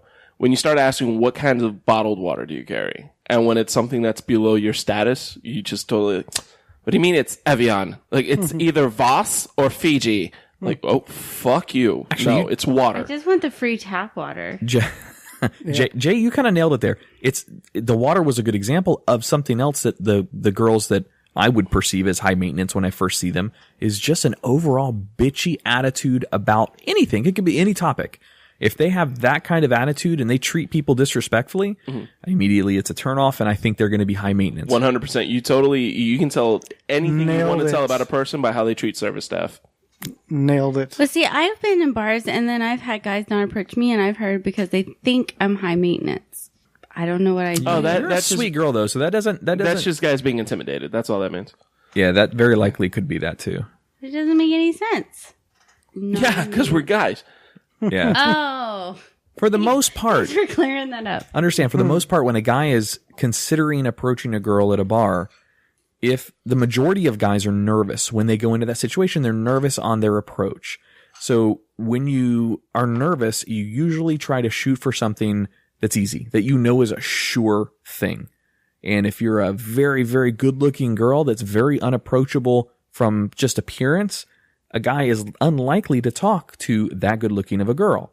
So if you're in a bar and you're done all up and you're looking good and you're with your girlfriends, Always dive it's an first, intimidating, it's an intimidating thing for a guy that's nervous about an approach to do. And again, most guys are nervous. So But that's I'll why, let any guy buy me a drink. but that's why the bar flies, the women that are the bar flies, that's why they always get laid. And the really, really good looking women at bars complain like Go you kind of home did. alone. Yeah. They don't ever get hit on. They don't ever, that's why. A lot of that too. That's a cop out for like any time I've ever told my boys like, "Hey man, you gonna go talk to that girl?" Nah, bro, she looks high maintenance. That's a cop out. That's me pussing out. That's just a cool way to do it. Instead of being like, "Nah, man, I don't think I'm good enough to bag that." That's what I'm really saying. I don't think I'm good enough to capture and keep her attention. But what sounds better is, nah, she looks high maintenance because you know it's because I'm an asshole. That's what it comes down to. I just totally disregarded any potential anything that woman could offer into my life. She could have been the best girl. Could have been. Ever meet. Could have been, but because I'm a dick, I said, no, she's high maintenance, not worth my time. She could have been a nun. So next time She could have been a nun for Halloween. Damn. She probably was a nun for Halloween. Next time. I'm happy you threw for Halloween because she probably was a nun. Like, she's bad when she's at the bar. Like, Halloween. She was none getting any of his dick. Didn't quite carry over Nuns very go well. to bars. stop They go to forcing it. bars. Yeah, they do. Yeah, I forget about that. All right. Number 9 is from Mary in Florida. How do I get my husband to stop bringing his laptop to bed? What is he doing on the laptop in bed? Is it work? That's different. It's a workaholic. If it's porn, then there's a few things you can do in the bedroom to get rid of that. But if it's work, then he's a workaholic. Just give him a blowjob. The porn will be done. Yeah, they're pretty much. I mean, it depends on what he's using it for. Quite literally. Well, I figured that out. What? Suddenly you The started to say part of something. you don't work. Oh, not me. Wait, what? What happened? I'm confused. Did we all just fall off the face there? I took a breath, but I was in my microphone, so everyone thought. Oh, okay. Yeah. No, I used to have a rule when I was with my son's mom. We nothing comes into bed. That unless it's a book. That's it. Is that why you guys didn't work out? What if it's an electronic book? Nobody comes in bed. Yeah. Nobody. No. I mean, if it's an ebook, whatever. Like if it's something you're reading, fine. But laptops, no. There's no laptop coming into bed. If you're on your laptop, it's mean you're still working, or you're not ready to come into bed. Just don't bring, like, the bed is where you relax. So you sit on the side Sanctuary. of the bed on the floor, finish your stuff on the computer, and then get in the bed? I just don't go to my room. That was our rule. No laptops in the room. Period. What about TVs? Do you have TVs in your We bedroom? did have a TV in the room. Yeah, because fuck yeah, of course we did. You do? See, Yeah. I've always been on the side of never having TV and cable in the room. Except he has his, thing with him. Tablet or phone or something, yeah. But that's why you don't need a TV. Yeah, you just What would you just need brought a a TV super for? TV All right, into the even room. before, You just cheated. even before the age of smartphones or tablets, I did not want TVs. It in- doesn't bother me because I want to go to sleep before him, because if I go to sleep for him, I don't hear him snoring. Yeah, no, I'm perfectly cool with him bringing stuff in there. He'll go to sleep after me, and I can sleep soundly because I go to sleep before him. we did because we liked watching stuff together, and like a lot of times we didn't like getting out of bed, so we'd watch TV in the room. That's a good point. We've fallen asleep down here many a nights, to include last night. Slept the whole night on that couch because we didn't go Thank upstairs. God I woke up at 6:45. Yeah, good those point. Randomly. hungover Sundays where you don't want to get up, you just turn the TV, watch a movie with each other. That's a good point. Didn't think about that. What was the question again? Attack. What's my name again? What's my age again? Laptop husband. Oh, Yeah. I don't know. I mean, depends on what he's doing. I mean, he brings up a good point talking about. I'm sorry, Jay brought up a good point, saying how no work comes to bed, because that bedroom for a healthy mind should be a sanctuary. Should be just for rest and relaxation. Mm-hmm. You can't associate your bed with work or whatever. So I agree with that. I agree with the rule of no bringing work to bed. Yeah, the only time a laptop was allowed is if we were Skyping someone and the other one was in bed, like, hey babe, come say hi, and that's it. But there's no, you're not coming into bed to do more work. Yeah. Just for that, stay out of bed. Just keep doing your work and then That's go to your bed time when you're when done. the day's over for each other. Yeah. That's Not even your- for each other. I mean, if you're working and she's going to go to bed, and, Well, baby, you I, stay babe, I downstairs, love you you. like- Go to bed. I'll come up when I'm done and let her sleep. Do your thing, because all you're doing, one, you're disturbing the person next to you. Obviously, it's disturbing her. Good point. You know what I mean? It's disrespectful in that, and because she's trying to sleep and you're over here clacking away on your keyboard. I think I more disturb Adam, though, because I'm snuggling him when he's trying to be on them. Yeah, but you brought up a good point too. That is where it's your time. That's your intimate place. That's where you get to cuddle up and be a couple. But you've got work interfering. Oh, no. When do you actually get to? Oh no, Jay, she'll cuddle me anywhere, buddy. I mean, anywhere. We just crossed the line. Oh, sure. What that means. Sorry, mouth hugs. All right, sorry. Oh, mouth hugs. Gotcha. Mouth hugs are the best. Agreed. All right, so I thought of my answer. Going back to your other one for yeah, the good job. the biggest lie you've ever told, or what was that? That was the one Oh, that I need to not hear this. No. You can listen to this. That's Oh, just that fine. doesn't help. It's not one lie. There's not one smoking gun that's the biggest lie. But I will say the first wife that I had, all right, I was for sure 50% of the reason that I'm no longer in that marriage. A lot of people like pushing blame to one person. I don't. I take responsibility for that. I was a lot to blame for that. And there's no one thing that happened that I lied about in that marriage, but it was a myriad of other issues. And I didn't tell the truth in that marriage a bunch of times. Not about major things, not about cheating on her, about, okay, there were a couple money things that I lied about. In fact, I'll give you one good quick example, because we can use this as the one big lie, but it wasn't. It was a bunch of little ones. I took one of my buddies out to a gentleman's club out in Cocoa Beach, and I spent about $750 that night. And this is back in Wow. 2000, 2001, 2000, somewhere in there. That's a bad. It's a lot of money, and we didn't have that much money to begin What the with. hell did you tell her you spent it on? So the guy, this is such a bad story. The guy that I took out, I said, listen, I need you to cover for me So I'm going to say that I used the money to buy you 4 new tires for your car. So he went with it. All right. He bought it and he went with it. He didn't really hang out with my ex-wife at the time and they didn't really see each other. So he's like, all right, no problem. So I told that lie. I said, all right, I had to buy my buddy some tires and, whatever. Not thinking that my wife would have figured that out at the time. And she asked me, who the hell is open for tires at 2:00 in the morning?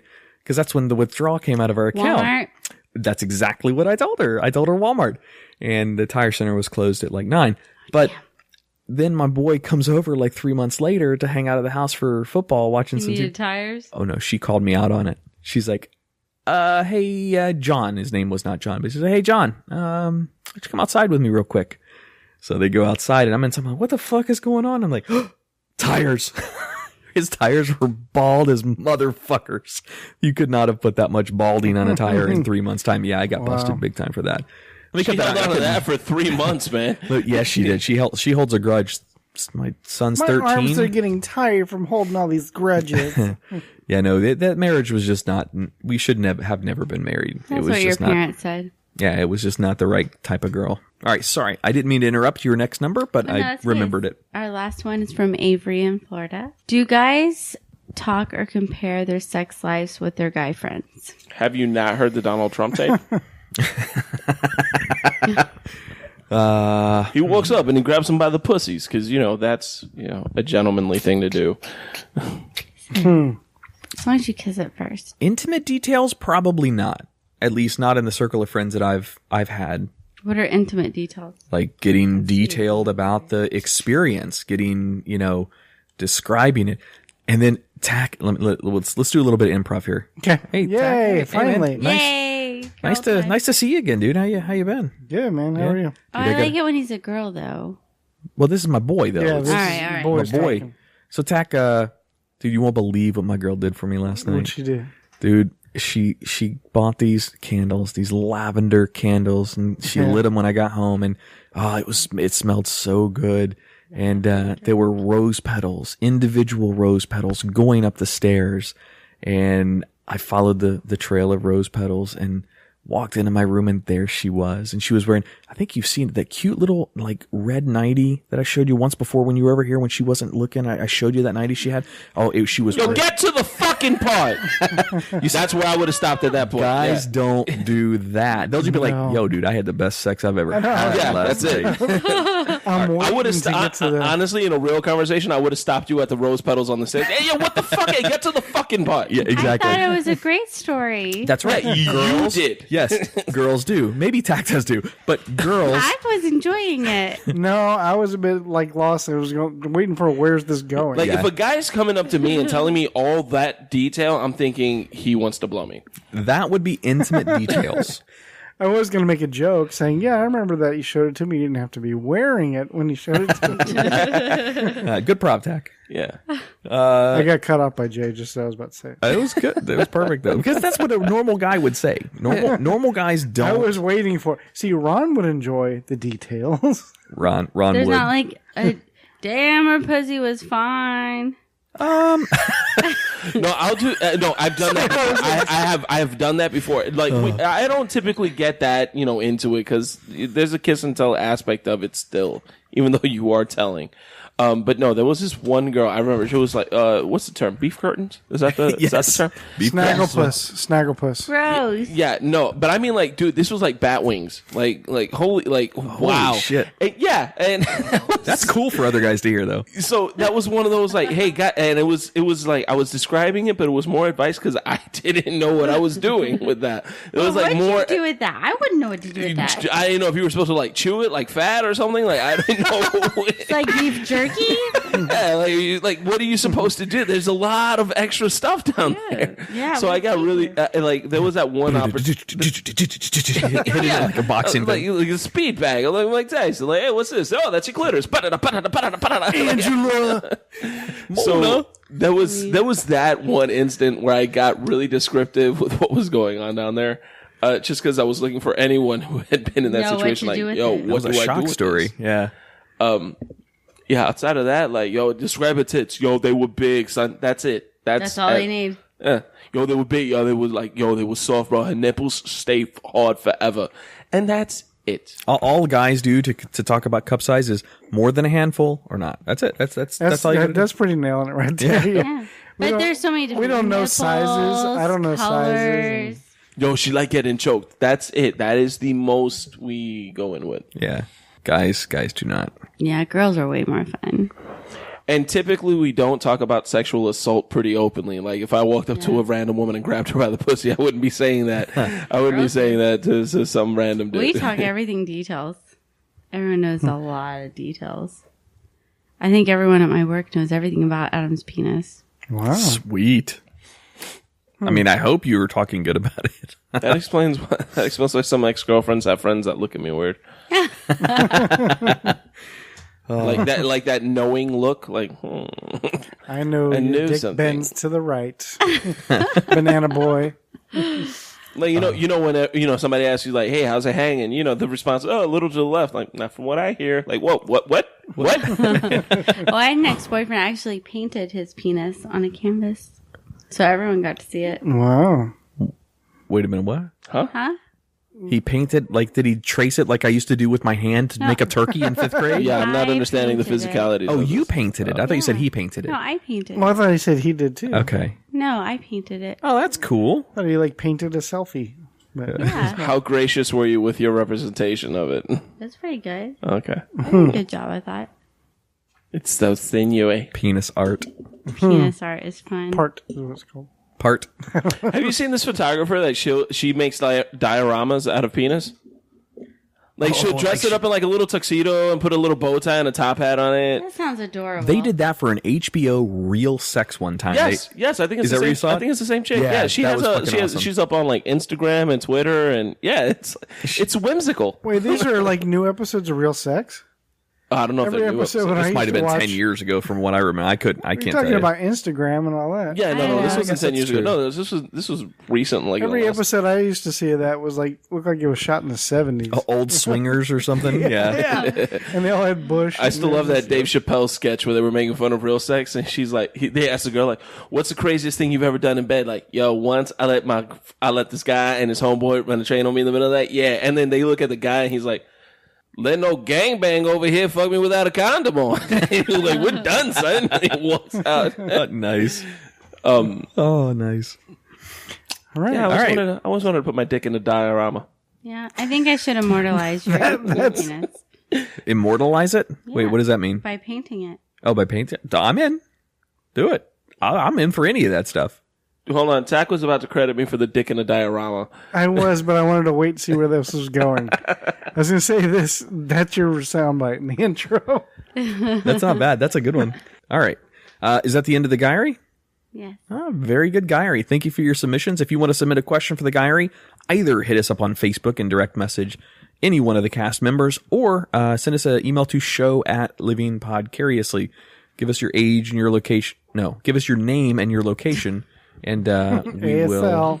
ASL. And your age too, if you Wow, want. to give us ASL, holy shit. You just took me back to dial-up, son. that. Old AOL days right there. Single girl, send your number to Jay. Yeah, definitely. Yeah, Jay, what's going on with that? Yeah, you got us Real a single quick. boy update or what? Not a goddamn thing. To be honest You didn't with bring you. a date to the party? Hell no, I ain't We go. gotta set you up. We gotta set you up on a dating site and make your whole thing for you. Oh, dear God. To be fair, there were a lot of single girls at the party. That'll be so fun. How'd but that we work could have some out? stories of that. They were, and I ended up hanging bailed. out with his two drunk friends. Yeah. Guy? Everybody was drunk that night too. Wait, which ones? Which ones did you hang out Chad and Steve. with? Chad and Steve, yeah. That was quite the They were the two that stayed the night. Yeah. Yep. That's true. See, you could have had I could have betted one of them. Totally. Probably both, maybe. I would have been a lucky girl. our boy Chad would have never have known what hit him. Adam only went to bed with one. Oh, he'd have remembered me. He wouldn't have heard his farts for like a week. Just a gust of air in the room smells like. No whistling. No, you have to. A whistle implies that the lips are close together. That's a good point. But it's just. Jake, where are you going to be this upcoming couple of weeks? Actually, I am going to be at Old School Pizza's Midtown location on Friday, November 4th. That is across the street from Melbourne High School in Melbourne, Florida on Babcock Street. I will be part of the Bearded Bros comedy show. This is the one I asked you about, see if you wanted to go. We don't have either one of our kids that weekend, so that might be a good show for us to go and attend. Yeah, it's a pretty good lineup. Cool. Couple guys from Daytona coming out. I think a few dudes from Orlando. I have to look back at the lineup. But yeah, it's going to be a pretty awesome show. And then there's actually an all-ladies show coming up 2 weeks after that. Yeah. Yeah. Nice. Because, I don't know a lot of bearded women out here. I mean, it is Florida. I'm not discounting it, but... I guess that's it, guys. Do you want to wrap up the show? Get out of here? Yeah, man, let's get out of here. All right, cool. Happy Halloween. Yeah, definitely. Happy Halloween. Happy Stop it. I don't think it's not Halloween anymore anyway when they're listening to this. It is still Halloween. Not No, when it's you're November listening 1st. to this. Right now, it's after it is. midnight. No, it's not. Yeah, it is. I don't think you know. Then I need to 7 go to minutes bed. after. I have to go to work in the morning. We got another show to record. If it's after midnight, I'm going to bed. See ya. Bye. All right, so on behalf of the cast here, I am Adam. I'm Tack. I'm Andrea Joy. Jay Alvarez. Thank you for listening to Living Podcariously. We'll see you guys next week.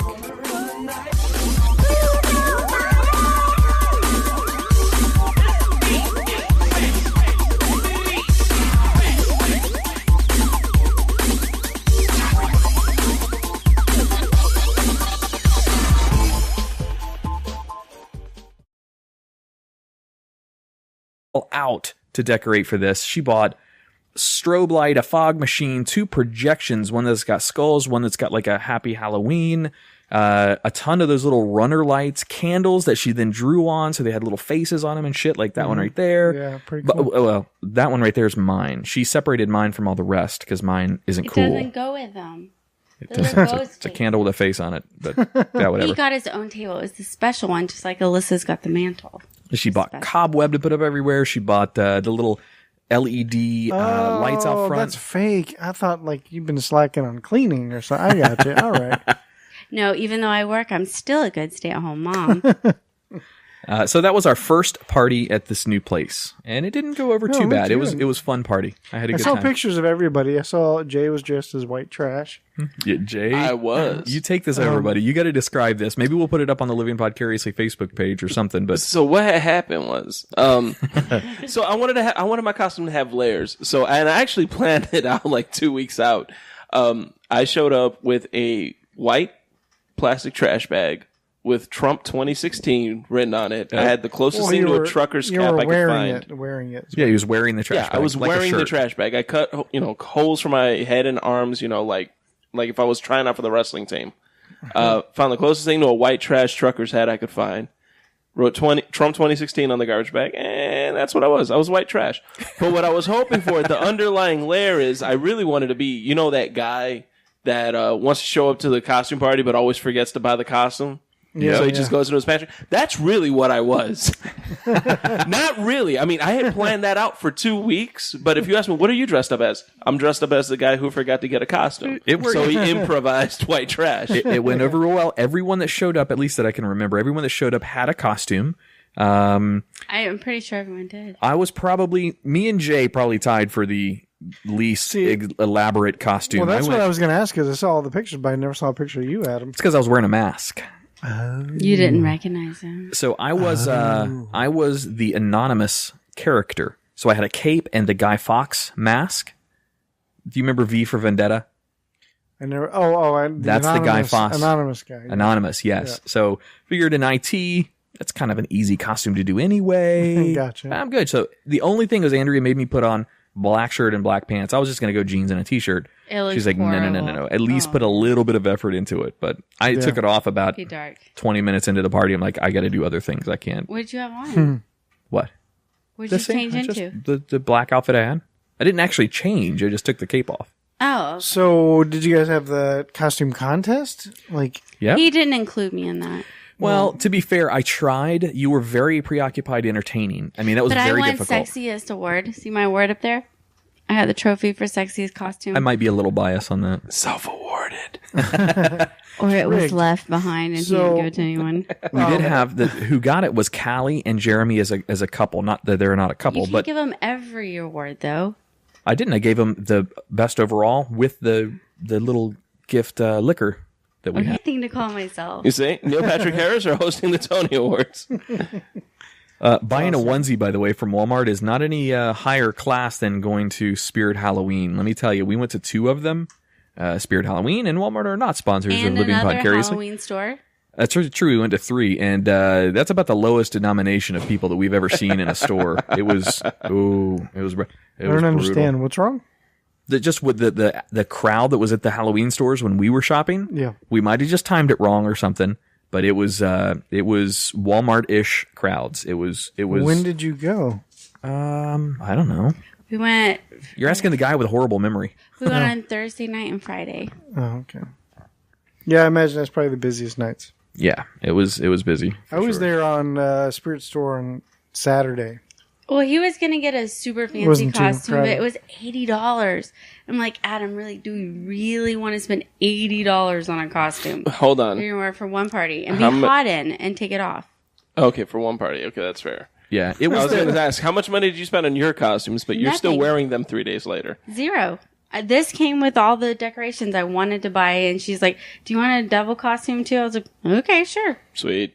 The Great. outfit I wanted, it would have been a pain in the ass too because it was a lot of makeup. Was the clown from American Horror Story season 4, the big guy with the fucked up jaw? You ever seen American Horror Story? No, I have not. No. She just got me watching this, and dude, it's fucking awesome. Anyway, think scariest clown you've ever seen, kind of. Next to It. I was Stephen going King. to Pennywise. go with Bozo. Pennywise, yeah. Yeah. Bozo? Yeah, either That would have Bozo been or funny. Homie the Clown. Homie the Clown used to scare the shit out of me. Dude, you would pull off a good Bozo. You get one of the wigs that are like the wraparound wigs. Like I don't like this conversation anymore. He's got the... I don't like where this is going. Andrea had several wigs upstairs. You can just borrow one of those. I had everything upstairs. Are we talking about for Halloween or for life in general? 'Cause- Anytime. I'm not going to move the costumes. I'm just going to leave them in I the really think you bedroom. should try that wig on. That would look awesome. On Jay Alvarez with a bob. The black wig? It looked like you'd be like what's it like in the olden times, like a town crier or something. Some The poet. Poet. Yeah. some effeminate villager. Excuse me, sir. Excuse me. I have a poem for you. My wife, she's ill with the plague. Please, sir, a few shekels. Or bring out your dead. Bring out your dead. So, Adam, we're going to have to check out the Halloween stores, this week and see what's on sale so we can start building up a man costume. Yeah. You want to build a Accessories. man? She's tired A of you man already. costume stuff so you can have She costumes. want, and dress yeah, up. costumes. Costumes. So, in like 20 You can years, do you can. got wardrobe changes We can too. both do wardrobe changes. Entiendo. Nintendo. All right, I'm trying to entiendo. I understand. So, in the spirit of Halloween, Andrea found us a really, really cool little article, and it's from livescience.com. 13 Halloween superstitions and traditions explained. So, I'll run through these real quick, and then we'll take a break and come back with our own little stories.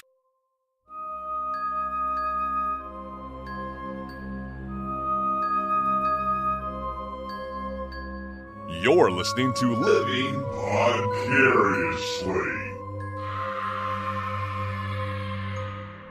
bringing you real men's perspectives, unfiltered, unapologetic, and uncensored.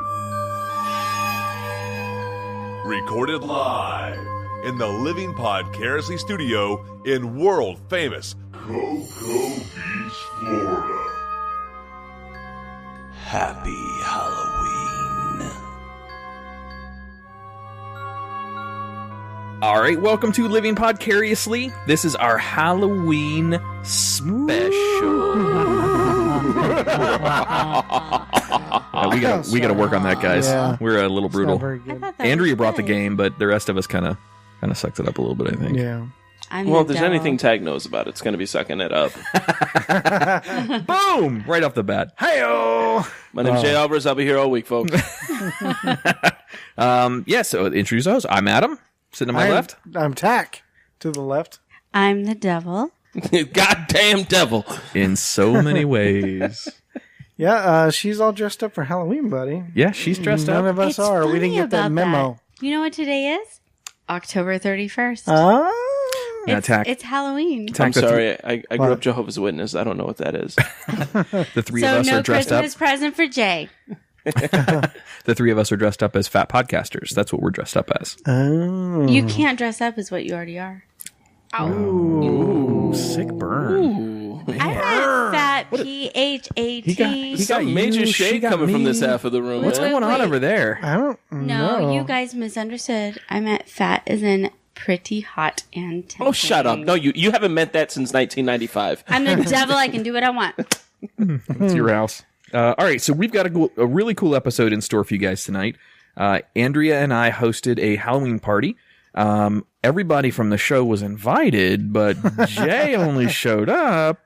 Our boy Tack didn't show up. I had to work and I didn't get home till late. But then I also had my kids, so I was hanging out with them. We went to sleep at 7 a.m. So what time did you get off work? I actually got off work earlier than usual. Which was? But I was home by like 10. What? Which is way early. That's when our party started. I gotcha, but I had Yeah. my kids, and so me and the kids were hanging out and doing pumpkin cool. stuff. 10 o'clock is about the time we had our, because we ended up with about 35 people at one point in the house. People came and left, but at one point, probably around 10 to 10:30, 10:45, somewhere in there is when we had the biggest group of people here, and that was about 35. That was And way two of more those people than this house left, can have. but then came back. Nice. So I don't know if that's good or not. Who left and came back? Alvin. Oh, Alvin. Okay. Yeah. Yay, Alvin. Ow. Thanks for coming. Love you, buddy. Yeah, Alvin's the man. So Alvin knows, this is kind of, I didn't even write this down. This is important. There is an etiquette to partying, right? There's a certain etiquette. Some people do certain things. Some people do poor things. Like, for example, if you were to go to a party and you bring, I don't know, cookies, all right? Okay. Let's say brownies. Let's say you wanted to bring brownies to the party. Are we talking like brownies, or are you talking Not like pot brownies. Oh, I'm talking okay. just food. Let's I say didn't know you what kind bring, of party it was. Okay. let's say you bring food to the party to Okay. contribute to the party. Okay. All right. At the end of the night, if there's still food left there, what do you do with the food? Who? You as the party goer that's attending somebody else's I'm party. a party goer, somebody Yes. else's party, and there's food left over. Yeah, a little what bit of do I Your do? food, your brownies. Yeah. Oh, I would say, well, it depends. Did I bring him in my dish that I want back? Let's say it's Tupperware you don't care about so Okay. much. So I wouldn't care. Just leave it. Yeah, you leave it. Typically, what you do at a party is you bring something and you leave the item. Like whenever we I go will somewhere. say with the one with Tupperware, though, your name's just on it and you leave it at the party and then you get it back from the hostess. Yeah, you always leave it. That's- You just make sure that somebody knows, like, hey, Yeah. You just those get your brownies I dish. bought, do me a favor, keep that Tupperware on the side for me. And shit. Alvin demonstrated this very, very well. So Alvin brought us a bottle of Kettle One vodka, and not like he brought us the Mac Daddy bottle of Kettle One vodka in a nice little gift bag. I don't remember what was the gift bag. It was actually like a reusable tote bag Aw, I that you can didn't see use. that. It's up in one of the cabinets over there. But he knew what he was doing when he left it. That's the party's bottle. So Well, did he forget? Maybe he forgot. No. He He left it It's and came it's a back house in. gift. You Alvin- never. I gotcha. Yeah. Alvin's a classy guy, and as a person, if he listens, I don't even know if he listens or not, but if he does, thank you, Alvin. We greatly appreciate it. At the end of that night, only about half of it was gone, or we drank half a bottle of vodka. You could look at it either way. So you'll have to come back and help us Good drink Lord. it again. See, now you guys made it difficult for Alvin, because he could have been all weekend going, and I fucking left that bottle of vodka. Like, damn, I gotta get that back. How do I get that back, though? No, he's a gentleman. I'm No, just kidding. he's got proper party etiquette. He knows what he's doing. He did the right thing. He greets the guests or the hosts, and then he just goes and parties and has a good time and mingles and stuff. But I am, by the way, I wanted to bring this up because I am a reigning champion, sort of. Chad, a buddy of mine that also came to the party, and I were undefeated in beer pong. I will say, I haven't played beer pong in Yeah. a long time. I used to like play beer pong. I've never played the game before Oh, it's a great officially. game. It's a great game. And then one of the girls said, "Hey, you guys should set up beer pong." So Definitely. If I Grab would have the been here, table. I found I would have been like, hell yeah, beer use. pong. What? There was a good table in my garage to use too. Oh, yeah? No, we didn't need a tablecloth or anything on it. this will be a good test to see if somebody listens. Yes, we had a table in our garage that was perfect for beer pong, and it got used for sure. It was fun. What? I'll get in trouble if this person finds out I was using her table for beer pong. Yeah, it was his ex-wife's. Oh. I'm storing some of her stuff in the garage. Are we supposed to be cutting that part out, or? I don't think so. Oh, well, then what was the secret? that we're using her furniture for something for a party. I wasn't. Oh, but Well, it's not like you were mosh pitting on it or anything. Well, when everybody left, we might have done some. All right, so moving on. No, it was a good time. So you guys can see it now. Jay was here, Tack. So he knew the lights and the ambiance and stuff like that, but Andrea went fucking all. So that's best overall. Yeah, listen, I only came to this party because I was promised it would be a goat given away.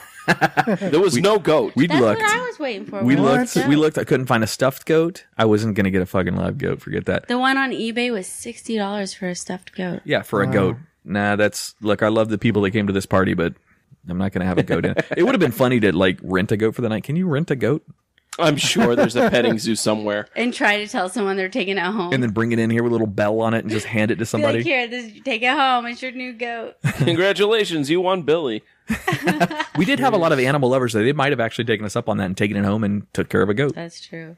But no, Callie and Jeremy won. So they go all out with their costumes. They go to costume contests and win. So they came as birds of prey.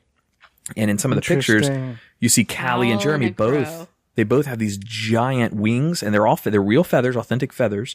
And they both built their own masks that, their mouth was exposed and their eyes were exposed, but they had paint on them, so it blended in with the mask. And when you looked at it, it looked like it was really fucking cool.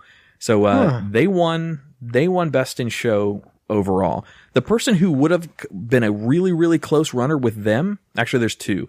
One of the girls that came with Alvin was dressed up, and I don't remember her costume, but it was all handmade as well. Do you know which one I'm talking about? The one that had the straw hair. I never got a picture of her. You don't know who I'm talking about, do you?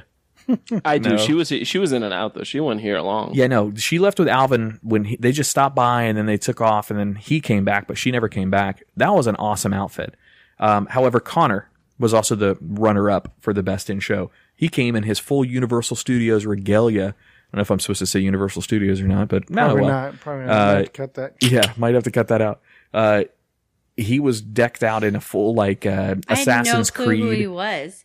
I was just like, Adam, There's some chick with her top pretty much hanging out. She was Harley Quinn, of course, and he had full mask on, full gear, everything. He looked like a character from Assassin's Creed with armor, he did pretty well. Then they hung out pretty late too. They stayed here pretty much throughout the whole night, which was pretty cool. yeah, I hope you had a good party. I was a little intoxicated to know if it was good or not. I was trying to talk to everyone, but Dan and Sounds Steph. fun. I wish we could have hope I made it, made but it. we couldn't. I'm sorry. But Dan and That's a Steph fun showed up. party, They were I both think. in onesies, like teddy bears and stuff like that. That was no, you awesome. made it sound bad. They showed up as Winnie the Pooh and the Cat in the Hat, and they were full on furry, cuddly. Okay, let's be honest. If you're just going to Walmart and buying a onesie and calling that your Halloween costume, you're cheating. You came in pajamas. It was sold in the Halloween department, though. That's only because they move it there during Halloween. Any other time of the year, that's over in the pajama section. Says the guy who wore a trash bag. Yeah, and I got mine from the hardware section. Let's But also compare. Most costumes award definitely would have to go to me, though. The most worn I throughout the swear to night. God, I thought you were the host of the Tony Awards. I thought that's what you were for Halloween, because every Changing 5 her minutes was another attendance. damn wardrobe change. Yeah, I was like, she's just hosting the Tony. She's Neil Patrick Harris. That's what she is for I didn't Halloween. even think of that. That would have been a great